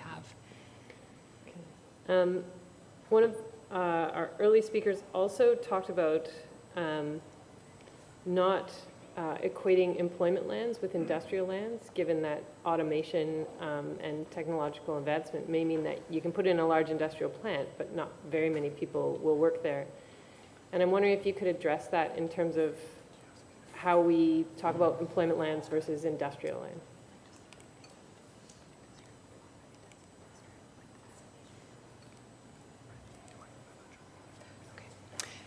Thank you. Just conferring, making sure that we're on the same page. So in terms of the differentiation between employment and industrial lands, within this OCP, in the land use designation section, we made a transition from the current OCP, which has a designation, sort of a wholesale designation entitled employment and industrial. And what we learned through the employment lands review and strategy that was completed in 2014 was that there was a need to really differentiate and highlight the unique needs between light industrial and more intensive industrial uses, as well as sort of business supportive services that go along with industrial uses and employment. So what we've done in the proposed OCP is to have three separate designations. So we do have an intensive industrial where we've designated lands at the port, at Site B, at wood fiber, and different locations within, like in some of the gravel extraction areas as a more intensive industrial. There are also portions within the Squamish Business Park that are designated more as industrial business that reflect some of the zoning and the industrial business uses, light industrial uses that are within the plan. So that was an intentional move to try and closely identify and differentiate the types of uses. So I hope that answers your clarification. Yeah. I might add something to that as well. And I think the term industrial, if people are looking at that term and considering it to be a giant sawmill or something to that effect, I could see where that perception may come across. However, as Sarah was saying, we do have areas that we identify for intensive industrial, and those are critical lands that do need to be maintained, and we have we don't have an endless supply of those. But light industrial has become a term that gets to apply to a broader range of activities, and they're not necessarily manufacturing, or they can be a range of rec tech activities. It could involve You know, I think a lot of different things that would fit into the category that the question was related to. And so we've tried to ensure that we have those light industrial locations as well as what you might consider a more office or commercial space where we're trying to find those opportunities to make sure that we get that space when we have mixed-use developments, and there's lots of incentives to, or lots of policy to support incentives for that entire spectrum, heavy, light industrial, and commercial spaces. Councillor Chappelle. Thanks. One of the speakers spoke about the housing authority that we don't have, and I'm concerned that we put a lot of policies in here, we have no way to manage them. We have engaged housing Mercola, basically to address our housing policy, but we haven't had them engage much in our OCP that I've seen. As well, they were hired with money that we had in our housing budget that was put away by CACs in order to address policy and integrate that into the OCP. And I have the same concerns as a lot of the citizens. Can you ask a question? About, Thanks. I'll get to the questions. Thank you. About containment boundaries and the increase in affordability because of containment boundaries. I'm wondering if that research was looked at through the OCP and how a housing authority can fit somewhere into our OCP as well. Ms. Glenday. Thank you, Mayor Heinzman. In terms of... Just introduce yourself, Linda. Oh, sorry. Thanks. Can you hear me, actually? I don't know if I Yep. mic. My name's Linda Glenday. I'm the CAO here at the District of Squamish. Myself and our General Manager of Community Planning and Infrastructure, Gary Buxton, are both leading the housing contract with Macola Development Services. We're still midstream with that process. In terms of the structure that will be recommended to council in terms of a housing authority or other management structure for the housing units. The policy and bylaw that Macola will be helping us with is actually below the level of the OCP. So the OCP, again, is an envisioning document, talks about affordable housing. Macola Development Services and the policy that staff will be bringing forward is more specific to today's context in line with the OCP and will be brought forward to council in the coming months. Thank you, Linda. Thank you. Any other clarification? Well, I'd like the other clarification on the growth, on the affordability issue of smart growth policies.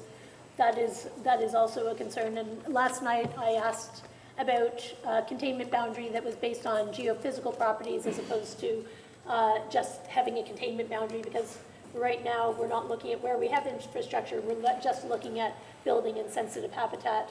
So I'm wondering about growth boundaries in concern with climate as opposed to restrictive boundaries on areas that the benchlands. And we've spoken about this before, but I think the public would benefit from, you gave great explanations before, and I think that the public could benefit from understanding, but for my benefit as well, not building on benches, but building down in flood area and in ecologically sensitive area and land that's really expensive to mitigate for climate, as opposed to building up where heading for the hills, I think Sarah said. Okay, so a few items in there.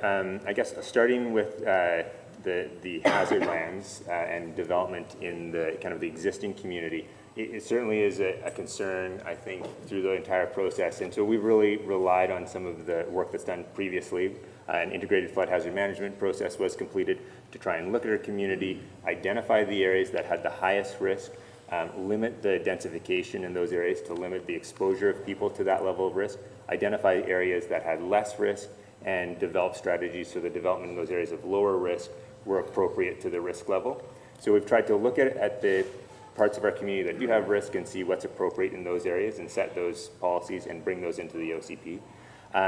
There is land that is outside of many of those risk areas, and we certainly recognize those as important areas for growth in the future. You know, the question around 509, 510 is a great example of that. That is land that is important land for the future growth of our community. And the question really becomes one of timing.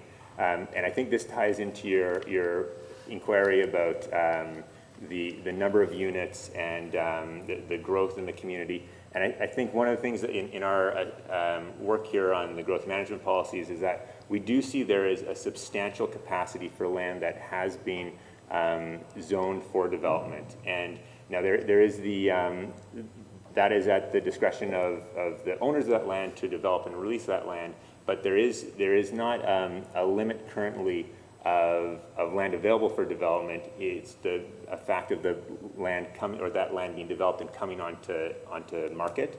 And so we don't perceive in the short term that we are lacking land that is zoned for development activity. In terms of whether moving into land in outside of the floodplain is appropriate for now or for later, I think one of the major thrusts of the growth management policies is to try and ensure that we do the best job we can with the existing infrastructure we have, so that we can maintain reasonable operation and maintenance costs and keep low tax base, plus limit our expansion into green space, which is something that we heard a lot about. A real interest of the community is having access to that proximity to nature. And so what we're trying to do is find those areas that we can develop at the lowest kind of infrastructure cost and servicing cost over time. And some of the lands that are higher up do have higher infrastructure costs over time because of elevation increase and the requirement for new servicing that we would then have to maintain over time. If that answers your question, or if that doesn't answer your question, let me know what aspects I should further.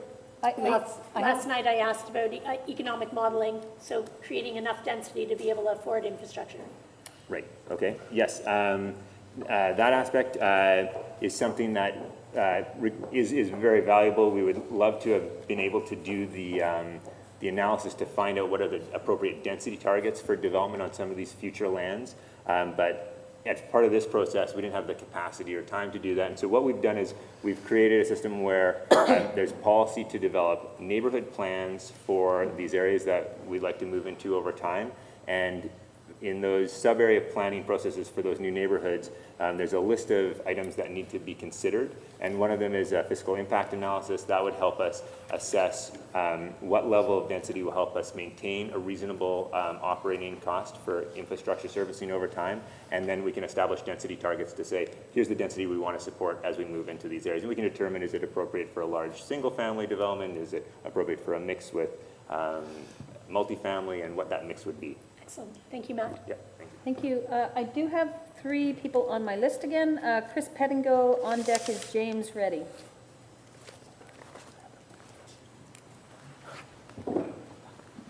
Please state your name, your address, and if you represent yourself, a business or an organization. Chris Pettingill, 1065 J Crescent, representing myself. And I just thought it's early enough, I'd take an opportunity to ask or make a couple other comments. I was pleased to see the attention to risk mitigation, especially with climate risk we're facing.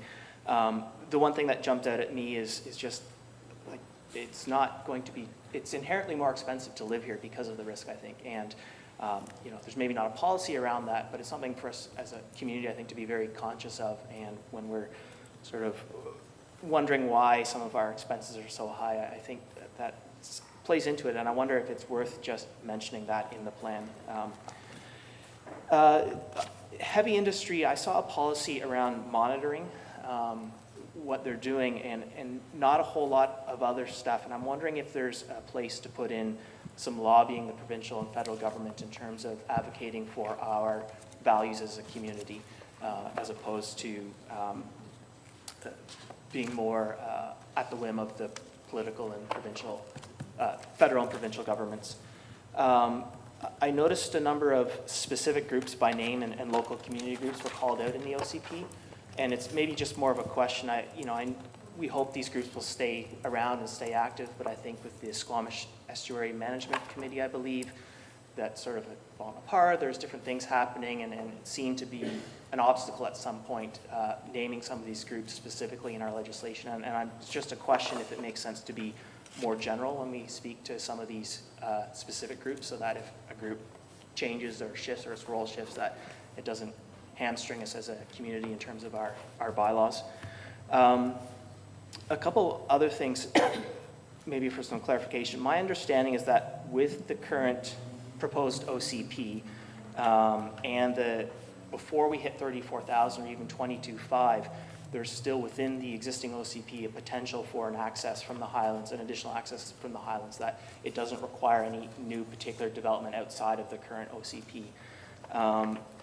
My understanding too is that there's a provincial conversation around the ability of landowners to restrict access to property, especially when it borders public crown lands. And so I'm not sure where those discussions are, but as a community, as we think about what we develop and the timing and so on, and balancing that with trail access, understanding where the province is on that conversation and our access to land may be important.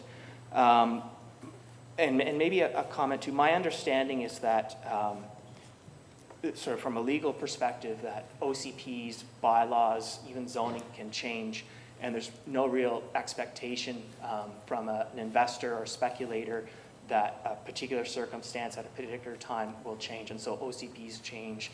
Community always has to be aware of how, when it changes these things, there's going to be all sorts of impacts. But a community, I think, also needs to be able to have the ability to change its OCP over time. I guess the final thing I'll say is what's come up for me in some of this discussion, there's been a fair bit of focus on a particular property, but implicit in that seems to be some, as a community, we're not settled on where we are comfort-wise in density.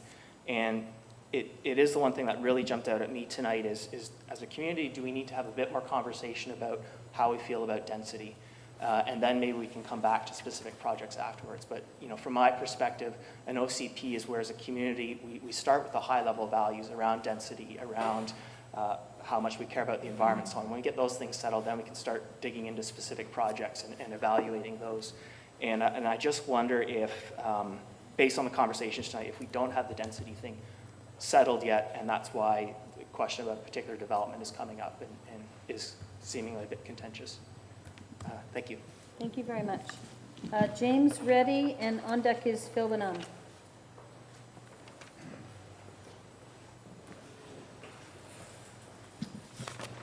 So my name is James Reddy. I live on Thunderbird Crescent. I'm representing myself. I have some businesses in the corridor in Whistler and in Squamish.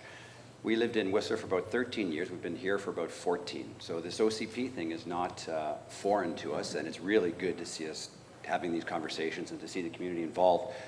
And so thanks to council for your efforts and to staff for doing what you've done. Like many of the people here, I'm very excited about some of the opportunities with the Chima lands. I think there's a really great opportunity there. But we have to be very careful and keep our balance with things. Our existing infrastructure is a little bit challenged. We've got a fire hall that is being held up currently with boards, which is kind of tough for you guys, I know that. And I know that the plans are in place to get that moving forwards. We have services in the community, so be it water or pipes or sewage and garbage collection and libraries and all that kind of thing that need to be funded. We have evidence of other developers steamrolling environmental directives that have been given by the community because district staff haven't been able to support it. Now, whether that is they don't have the enforcement budget, they don't have the manpower to do it, or the people power, whatever the case may be, I'm not sure. But our existing infrastructure may not be robust enough to make a big leap forwards. So while these new lands offer lots of great new opportunities for us, and a lot of the things that we appreciate here in Squamish can be protected with some of these new lands, they do represent new costs at the same time. So I would just encourage the community and council and staff, everybody who's here, to tread carefully. And absolutely no disrespect to the Chima family, we cannot let developers steer our community. It is us who need to do that. So while there are significant benefits to that particular parcel of land, and I'm very excited about it, it is in my backyard, I think there's lots of great potential there. We need to be very careful with how we move forward. And when we are looking at different developers to work with, when we have the opportunity to have close dialogue, as we seem to have had with the Chima crowd with what's going on up behind our house, I think that's very valuable. So I appreciate that opportunity to speak to council, but also to work with developers who are community-oriented like that. And I just want to say the right time will come for us to step on the gas, but we need to make sure that we have the rest of the engine perfect before we do that. So, thanks. Thank you very much.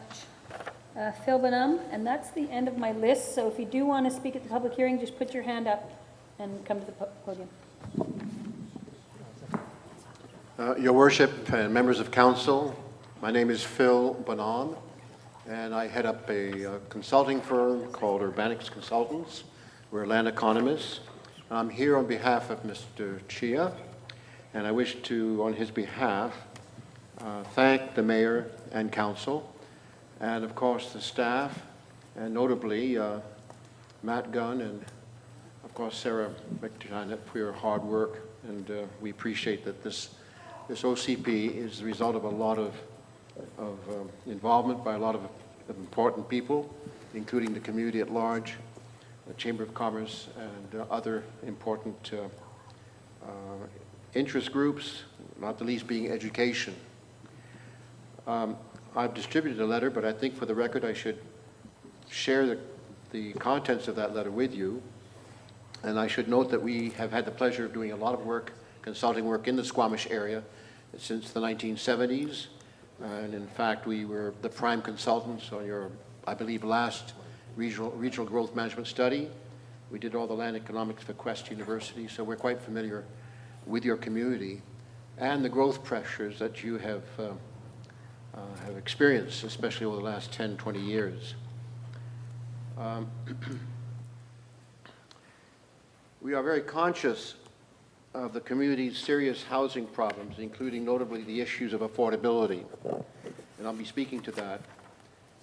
In this context, we are obliged to note that the development constraints embedded in your OCP regarding housing supply have, in our opinion, seriously contributed to your current concerns regarding affordability. Strategically, you should be expanding your supply of housing, and one of the most appropriate opportunities for mitigating your current problems is to allow lots 509 and 510 to be freed from current development constraints. We believe that population thresholds for lots 509 and 510 should be removed at this time. We respectfully support that the development of this property should not be delayed anymore for the following reasons. Firstly, and as I'm sure you appreciate, approving projects, particularly of this magnitude, will take many years of planning before any development-related groundbreaking will take place, by which time the current related population threshold may have already been reached. Secondly, demand for new housing in Squamish will continue to escalate, and we've been witnessing that very extensively. It's both a push and a pull. The housing prices in the Lower Mainland, of course, are rising very substantially, and therefore putting pressures on outer areas such as Squamish as a place to perhaps enjoy more affordable housing. But there's also a pull factor, and we can't deny the fact that more and more people are finding out that Squamish is the home of probably the greatest concentration of spectacular outdoor recreational amenities, probably the best concentration of year-round outdoor amenities in North America. And so that's a very important attraction in itself. Thirdly, there will be a positive impact if you remove this, this threshold, positive impact for inclusionary growth by expanding the variety and type of residential facilities, such as that which is being anticipated for lots 509 and 510. Contrary to some observations, in the district of Squamish, all other forces being equal, only as additional supply exceeds market-driven demand will residential price points begin to abate. And that's a very standard reflection of what happens in a market environment where land, which is a commodity, and you constrain supply, the price invariably goes up. 100 people seeking to purchase 10 apples, the price of that apple go up. Conversely, if you have 100 apples and only 10 people wishing to buy apples, the price will come down. Lots 509 and 510 will provide a broader range of tenure types, including rental housing. Because of the variety of units built, lots 509 and 510 will be offering a range of price points, contributing directly to providing the District of Squamish with affordable housing. Number 7, lots 509 and 510 are readily serviceable by roads and utilities. Additional roadways will be built which will improve emergency service access routes in the neighboring area. Mr. Bonham, you're over your 5 minutes, so I'll ask you to wrap up. I'm almost finished. Lots 509 and 510 are clear of the debris zone and flood zone. Accordingly, this property is readily developable. I won't go into the benefits because you've heard them all spoken to this evening by many people, but I will want to say that in the face of ever-expanding demand pressures, it is deemed imperative that supply measures be taken to enhance affordability for future residents. In closing, I wish to emphasize that the development of lots 509 and 510 represents a local community drive effort, including a project which will have the first ride-in and ride-out mountain bike community in BC, if not Canada. And the people that will be buying houses will be, for the most part, local buyers that love recreation and will want to live among and be close to the trail network on these lands. It will be local buyers that will be most interested in buying houses on lots 509 and 510. Mr. Bonham, I thank you very you'll much have another chance if for you your still want to time. speak. Thank you. Appreciate it. I have 4 more people on my list, so if you do want to speak, I still encourage you to put your name on the list outside. Tajinder Bula, and then on deck is Rhonda Brett.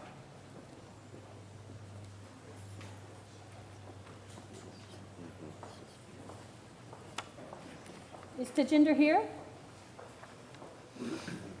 Rhonda Brett. And on deck is Jinder Beer.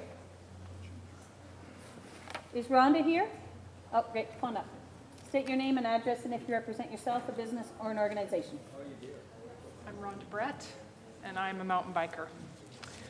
I live at 40180 Willow Crescent, and I represent myself. So I'm here tonight just to talk about the Chima land situation a little bit. I've lived in Squamish for about 1.5 years now. I moved here from Alberta. This is world-class mountain biking. It's so enjoyable. I know many people in Alberta and across British Columbia that come here throughout the summer and spend a lot of their money and a lot of their time here, and obviously many people from around the world that come here to mountain bike. The Chima Lands is kind of a unique location where it's a main entry point for a lot of spectacular trails that are in that area, but it's also an entry point for trails above that area. I like what I've heard so far tonight and in the past couple weeks about the plans that the Chimas have in terms of building recreational property and other residential property on their land. I hope that the Chimas do follow through with what they're actually planning.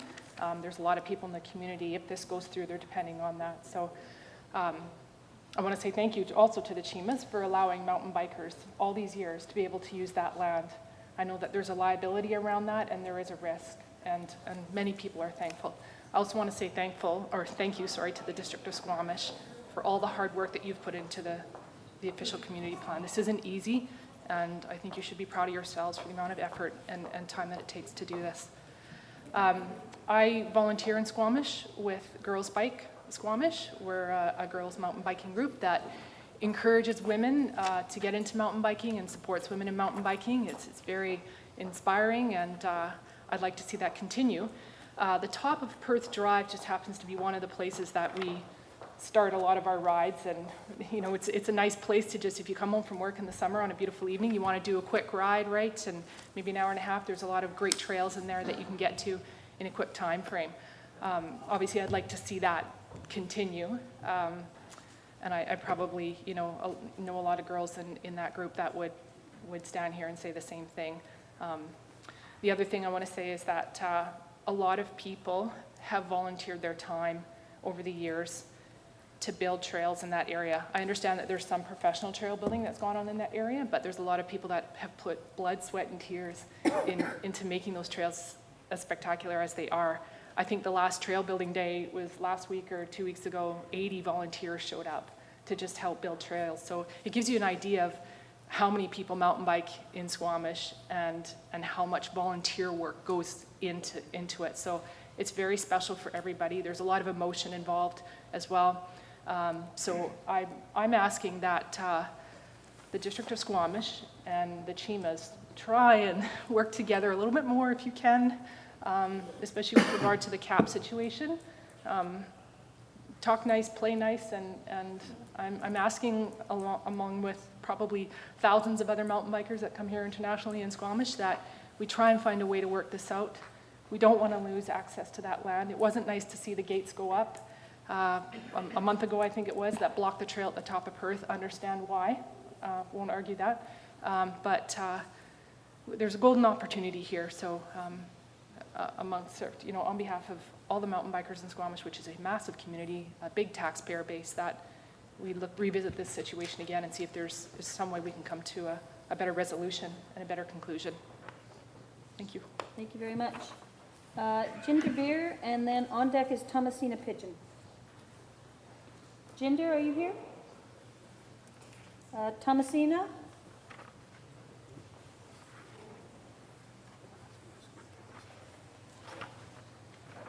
John French is on deck.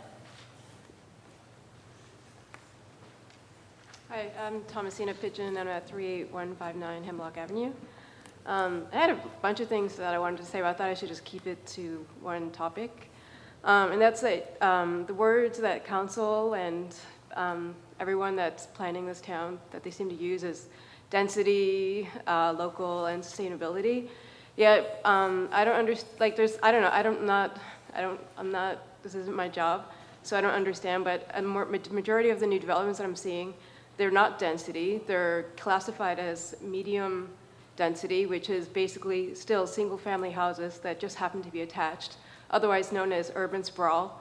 Classic gentrification have looked to them, like they all look the same. And I'm wondering why, if you're speaking density, then why are there not more density, like in the commercial, like Loggers Lane, down by the industrial park, even though it's zoned industry, like you guys are always changing the zoning for other people, so I don't see why you can't change industry to housing. And the other thing that bothers me is that the majority of the new developments are encroaching on accessible green spaces, so like for the 9-year-old that can just, she can't walk up the Chief, how can she, and she wants to go for a walk in the estuary, but now there's development there, or not even the estuary, but just anywhere, like Loggers Lane, like down the, by the rec center, all those areas that are just getting developed.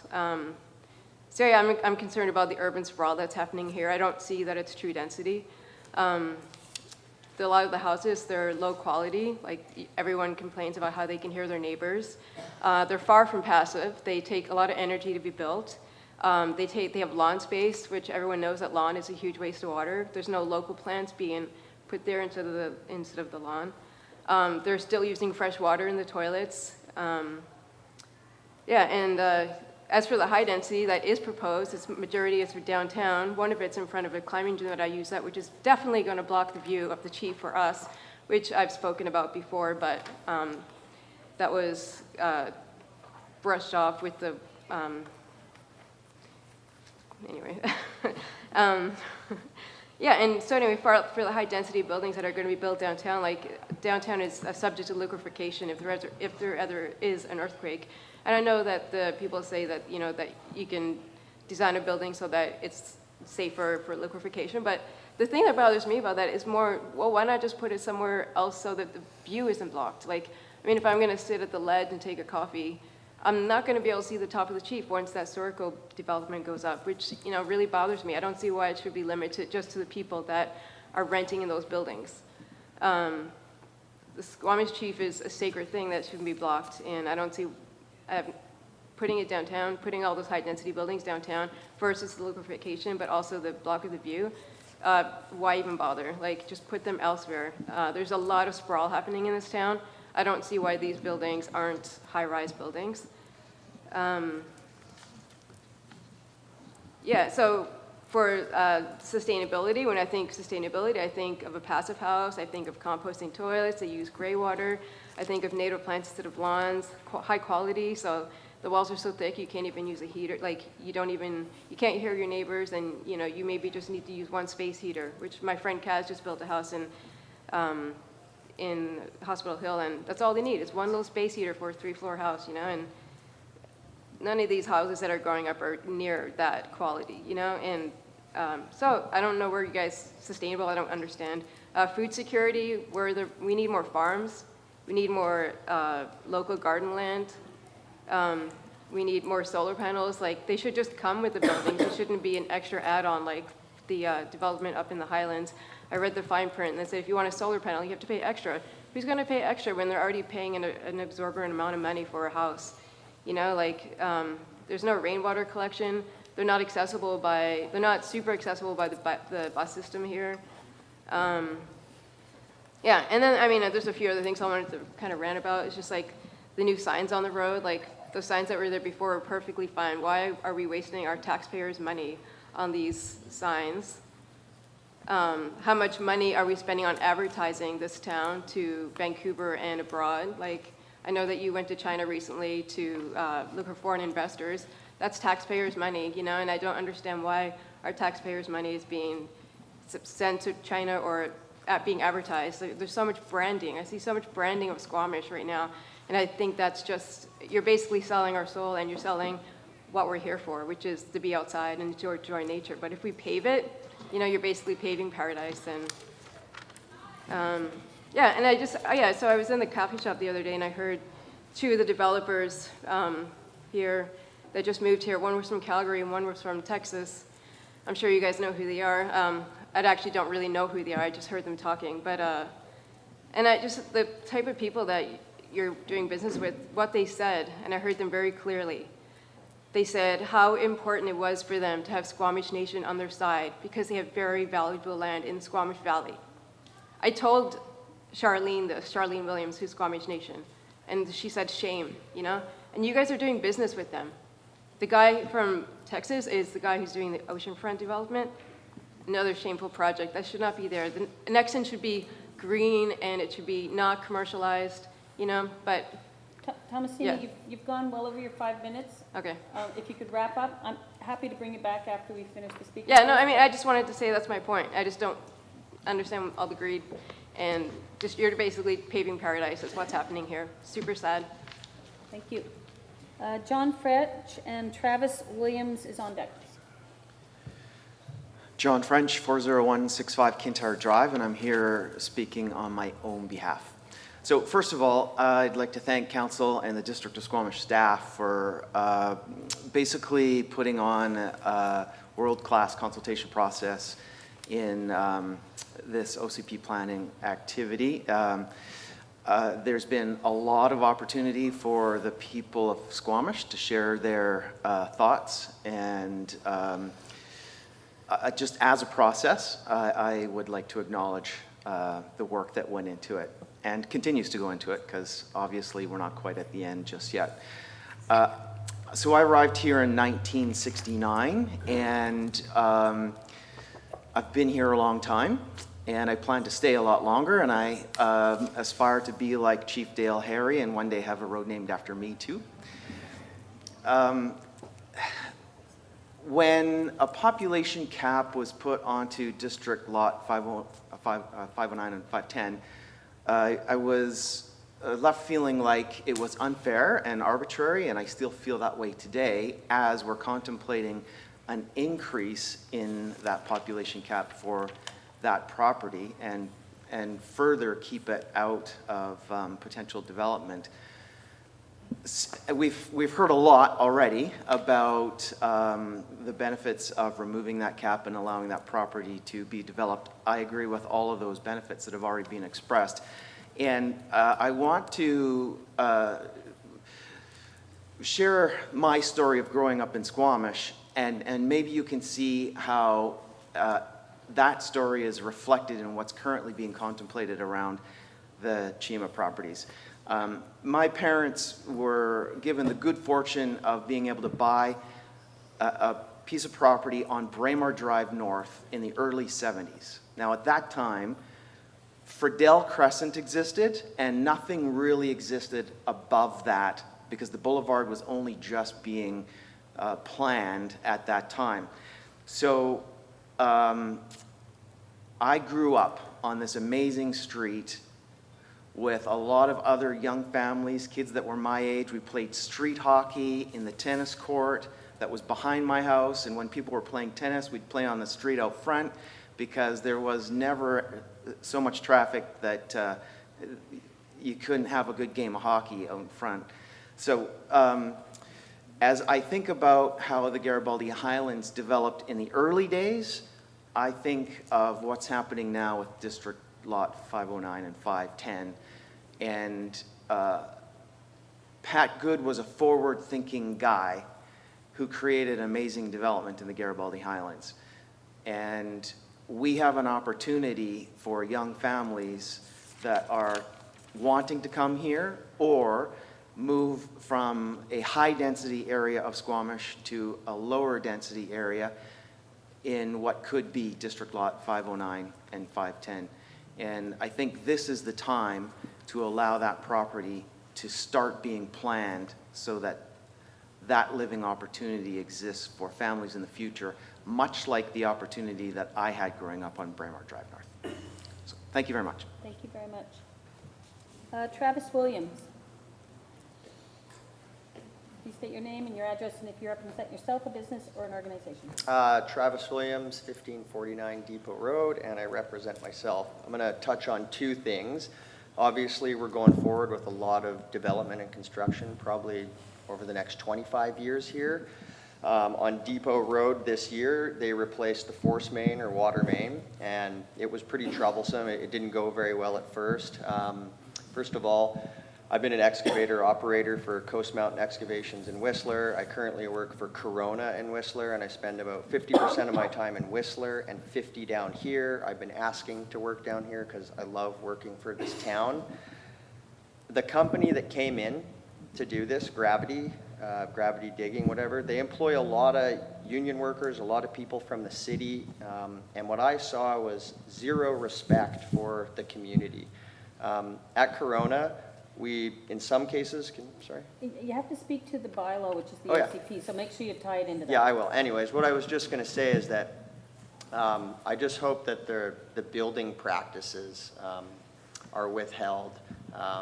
This was a capital project, and apparently when something's a capital project, you can just go to town on the site and work till 1 o'clock in the morning. I was out in my underwear because my tenants have a 6-month-old baby.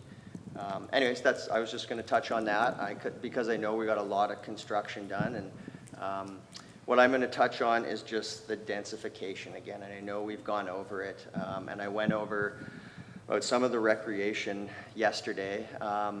I've been running from small town. I grew up in Whistler in the 80s. I knew when we got the Olympics that I wasn't going to live there anymore. I moved down here 10 years ago, and I rented for 4 years. I absolutely enjoyed it. Then I moved to the city where I worked for my father, and the reason I'm bringing this up is because someone mentioned Port Coquitlam. I lived in Port Coquitlam for 2 years, and I became quite angry and frustrated, and I didn't know why. And I finally realized it was because I had no power in the community. The developers and the builders were just blowing the place out. There's buildings going all the way up the sides, the north sides of Port Coquitlam. And I'm sick of running from the developers who constantly get their way. I'm looking at retiring from this business I'm in because if you're a builder or developer, once there's nothing left to build or develop, what do? You come to a process like this and you ask for the boundaries to be pushed away so that you can keep building and keep doing what you're doing. I understand you've built your business just like I have, and you don't want that taken away from yourself. I would just like to see Squamish be a world leader in fighting back against that. I would like to see my community green just like everybody else.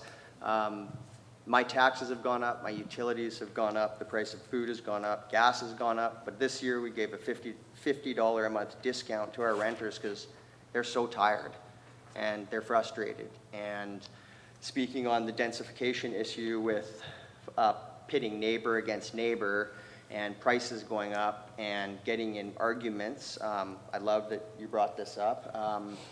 That's how it was with my neighbor when he moved in. He built 4 Airbnbs and had every time an Ottawa car would come in, they were parked on the bike lane, and I would try to tell him, you can't do this. And then one day, we talked with each other.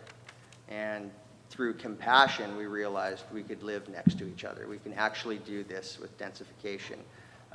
We're going to put another carriage house in. It was hard for me to do, but I have to share my garden with the people that are living in my property. When I first got here, I just wanted this nice big 1/3 of an acre property for myself, but what I've realized is if I want to live in Squamish, where there's beautiful trails, and the reason I'm saying this is we keep talking about pushing the boundaries to full build out. A lot of our trail systems, mountain bike trails, are just on the outside of the boundaries that you guys have set. So when we talk about moving those boundaries, we actually crush all the mountain bike trails, the walking trails, and we would then have to go build further up the mountains.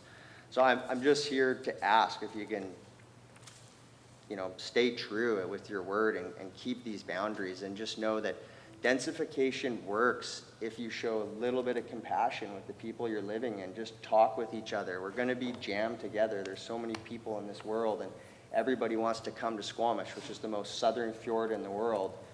You can have densification. You just got to talk with each other and show a little bit of compassion.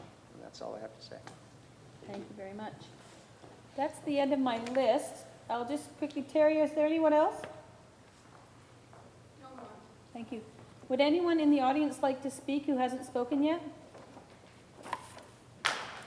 I'll ask for a second time. Is there anyone in the audience who would like to speak? Yeah, come on up, state your name and your address, and if you represent yourself, a business or an organization.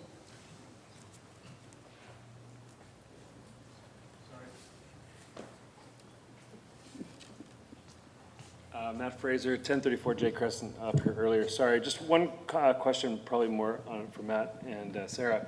Just around housing, one thing I don't see in the plan, and maybe I misread the 212 pages, that diligently crushed through last night, was regarding up in Whistler, there's zone nightly rentals for residential areas, which right now I know we talk about affordable housing. A lot of the affordable housing is taken up through Airbnb or VRBO or HomeAway, whatever is renting on the nightly rental basis.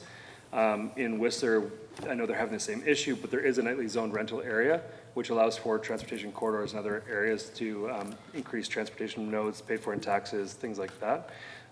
So just wondering if there's in this plan, it takes account for possibly like a nightly zoned rental area so that we can try to tackle some of the issues of the sort of rogue housing issues. And maybe that's a question, I'm not sure how you handle that. Yeah. I'd like to provide a response. Thank you. There is policy within the plan to develop regulations and further more detailed policy to address short-term rentals and short-term and vacation rentals. It is recognized that there's concerns around their ability to reduce the inventory for affordable housing within the community, and then there is an enforcement component to that as well.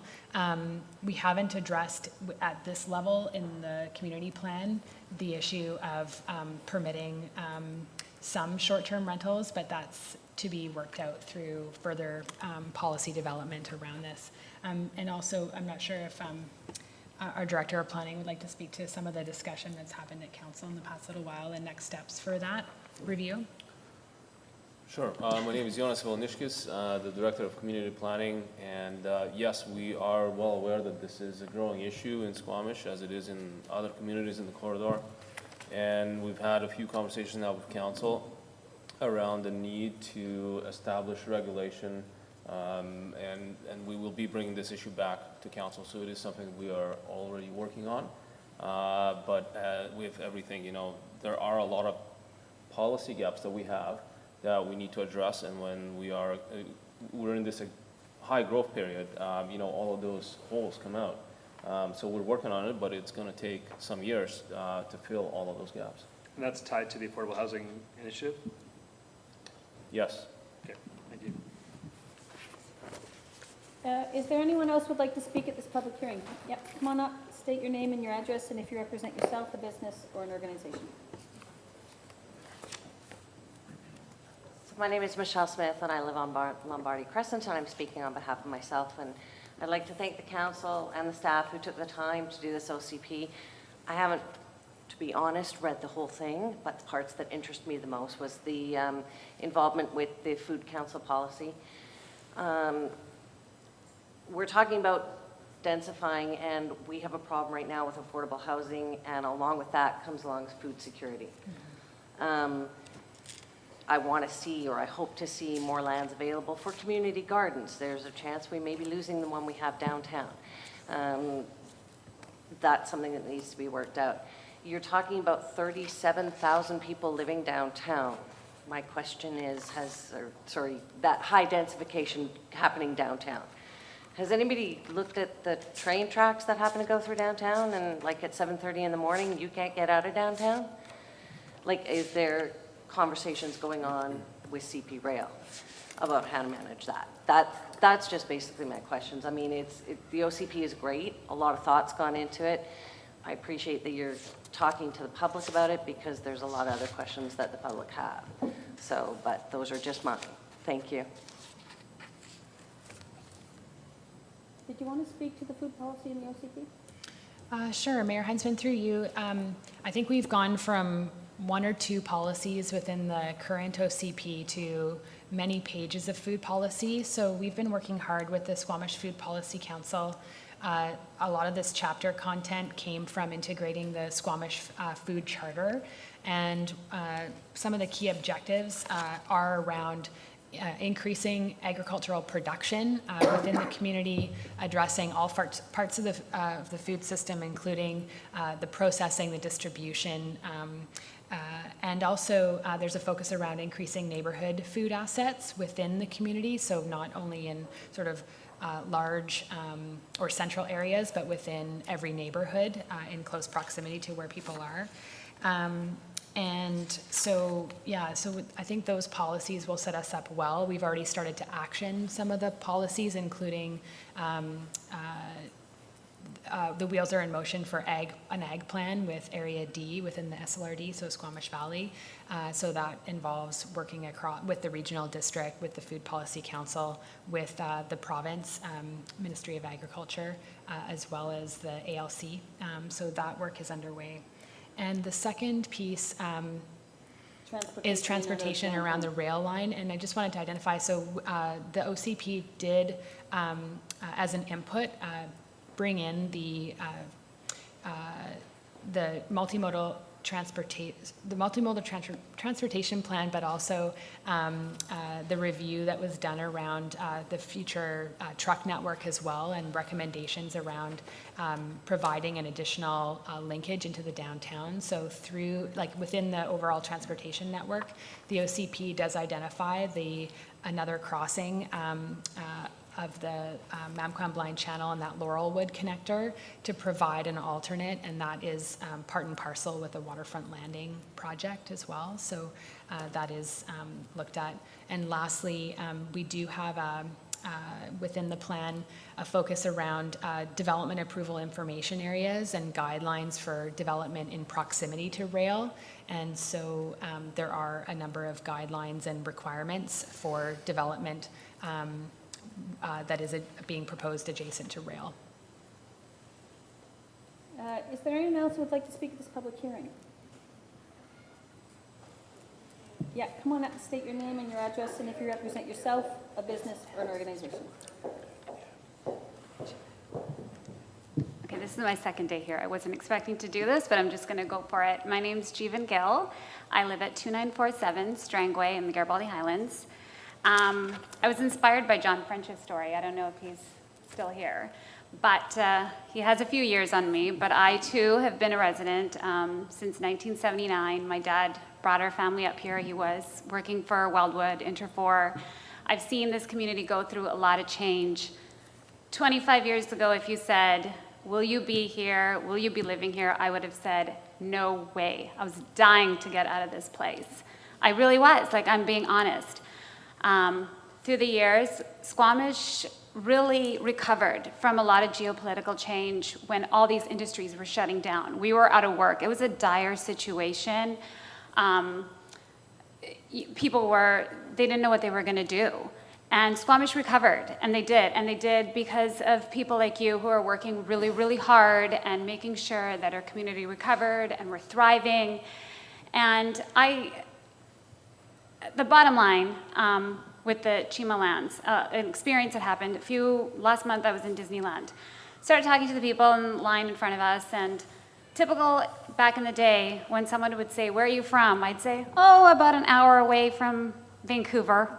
Or I'd say Squamish, and I'd be followed with a blank stare, and I'd say, oh, you know where that McDonald's is in between Whistler and Vancouver? That's where I live. I told them Squamish. Imagine my surprise when these people from Middle America said, we love Squamish. We were biking there just last summer. So in terms of the Chima lands, providing a bike-in, bike-out community is just going to enhance. It is an extraordinary benefit for our town. I really do believe it. Growth is inevitable. Development is inevitable. I've seen it firsthand, and I've seen it for the better. So I urge you guys to just allow the Chima family to, as a landowner, submit a development application. And I encourage them, and I'm not saying, oh, sign on the dotted line and away they go. Hold them to it. Hold them to it. I have full faith. I feel like they've been transparent. I feel like they've been working with all the moving parts. And I feel that they should be given the opportunity like any other landowner in town. So, thank you. Thank you very much. Is there anyone else who would like to speak at this public hearing? Come on up. State your name and your address, and if you represent yourself, a business, or an organization. Thank you. My name's Chuck Prenovo, 1003 Condor Place. Just rushed home from Vancouver to get here tonight. So thank you for allowing us to speak tonight. I'm going to keep it short and sweet. I think a lot has been said. I was here last night, loved some of the conversation. Squamish Estuary is a gem, should be kept that way, period. The Squamish oceanfront and that vision that the town has and the planning that has gone into that, I truly believe will be the next jewel, the crown jewel of Squamish. Look what happened when we got the gondola in, right? All the effort that was put into that by everybody in this community, and it has put Squamish on the map. So when you go to Disney, Middle America, they know where Squamish is right now. And what I would ask council is to certainly consider the Chima proposal for the bike-in, bike-out park. It's leveraging already what I consider to be a jewel of Squamish. They're going to put infrastructure in place. They're going to create a bike-in, bike-out community unlike anywhere else in North America. It's going to be the next crown jewel for our community, and I would ask that the council give that proposal a fair read, just like every other developer, and go through the application process to give them a fair opportunity to develop that parcel of land. Thank you. Thank you very much. I'm going to quickly go to council for any last-minute clarification questions. Councillor Elliott? Thank you. There's a letter in our package tonight from the Squamish Environment Society, and they commented on a wording change about the transportation corridor through the estuary. And I'm wondering if that is an accurate statement, that we changed it to it as needed rather than if and when needed.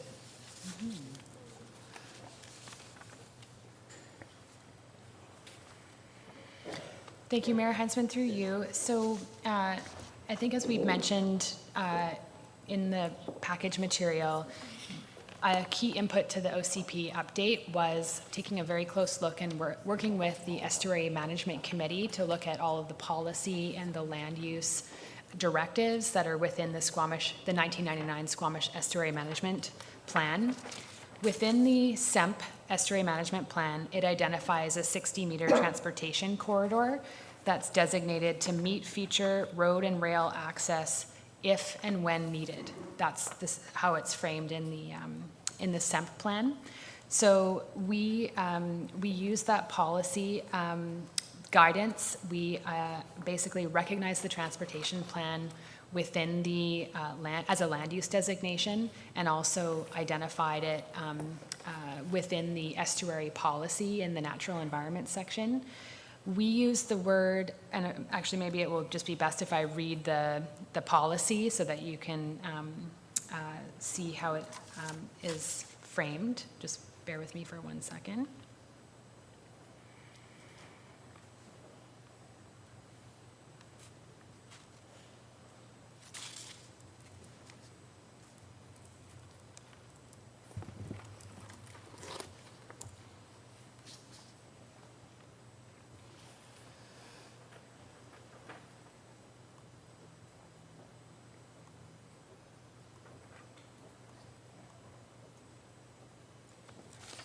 I'm trying to do a word search on my electronic copy, and I think I'm just going to go to my paper copy because it's faster. They said it was section 10D.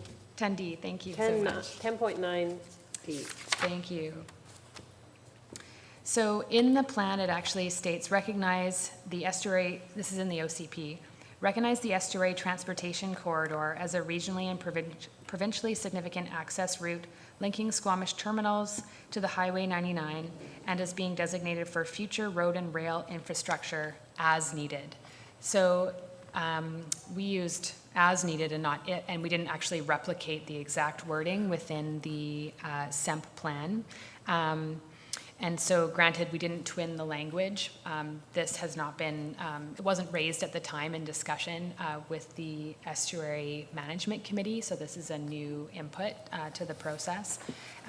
And further, if you look in the Estuary Management Plan, there is stated policy intent to minimize habitat losses, recognizing that with the future build out of the transportation corridor, if and when needed, that there may be compensation required. So we didn't go fully down the path to replicate and twin the language plan to plan.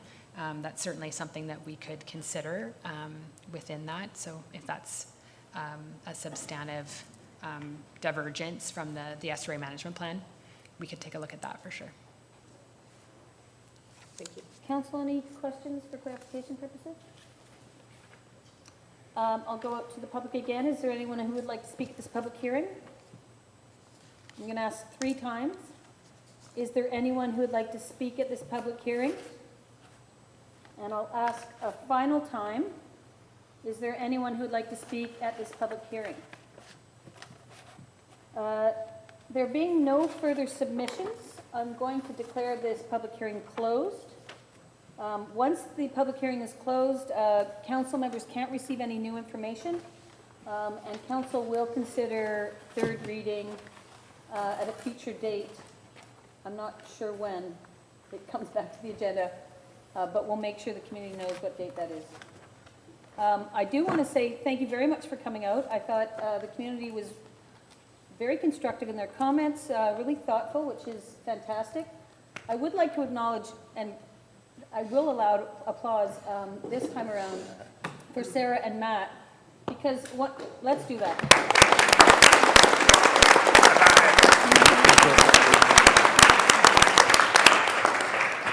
One of the things we decided to do differently than I think a lot of communities do, and that we've certainly done in the past, was instead of hiring a consulting company to come in here and sort of script our future, we seconded 2 of our own staff members who eat, live, and breathe this community, and they really have put their heart and soul into this.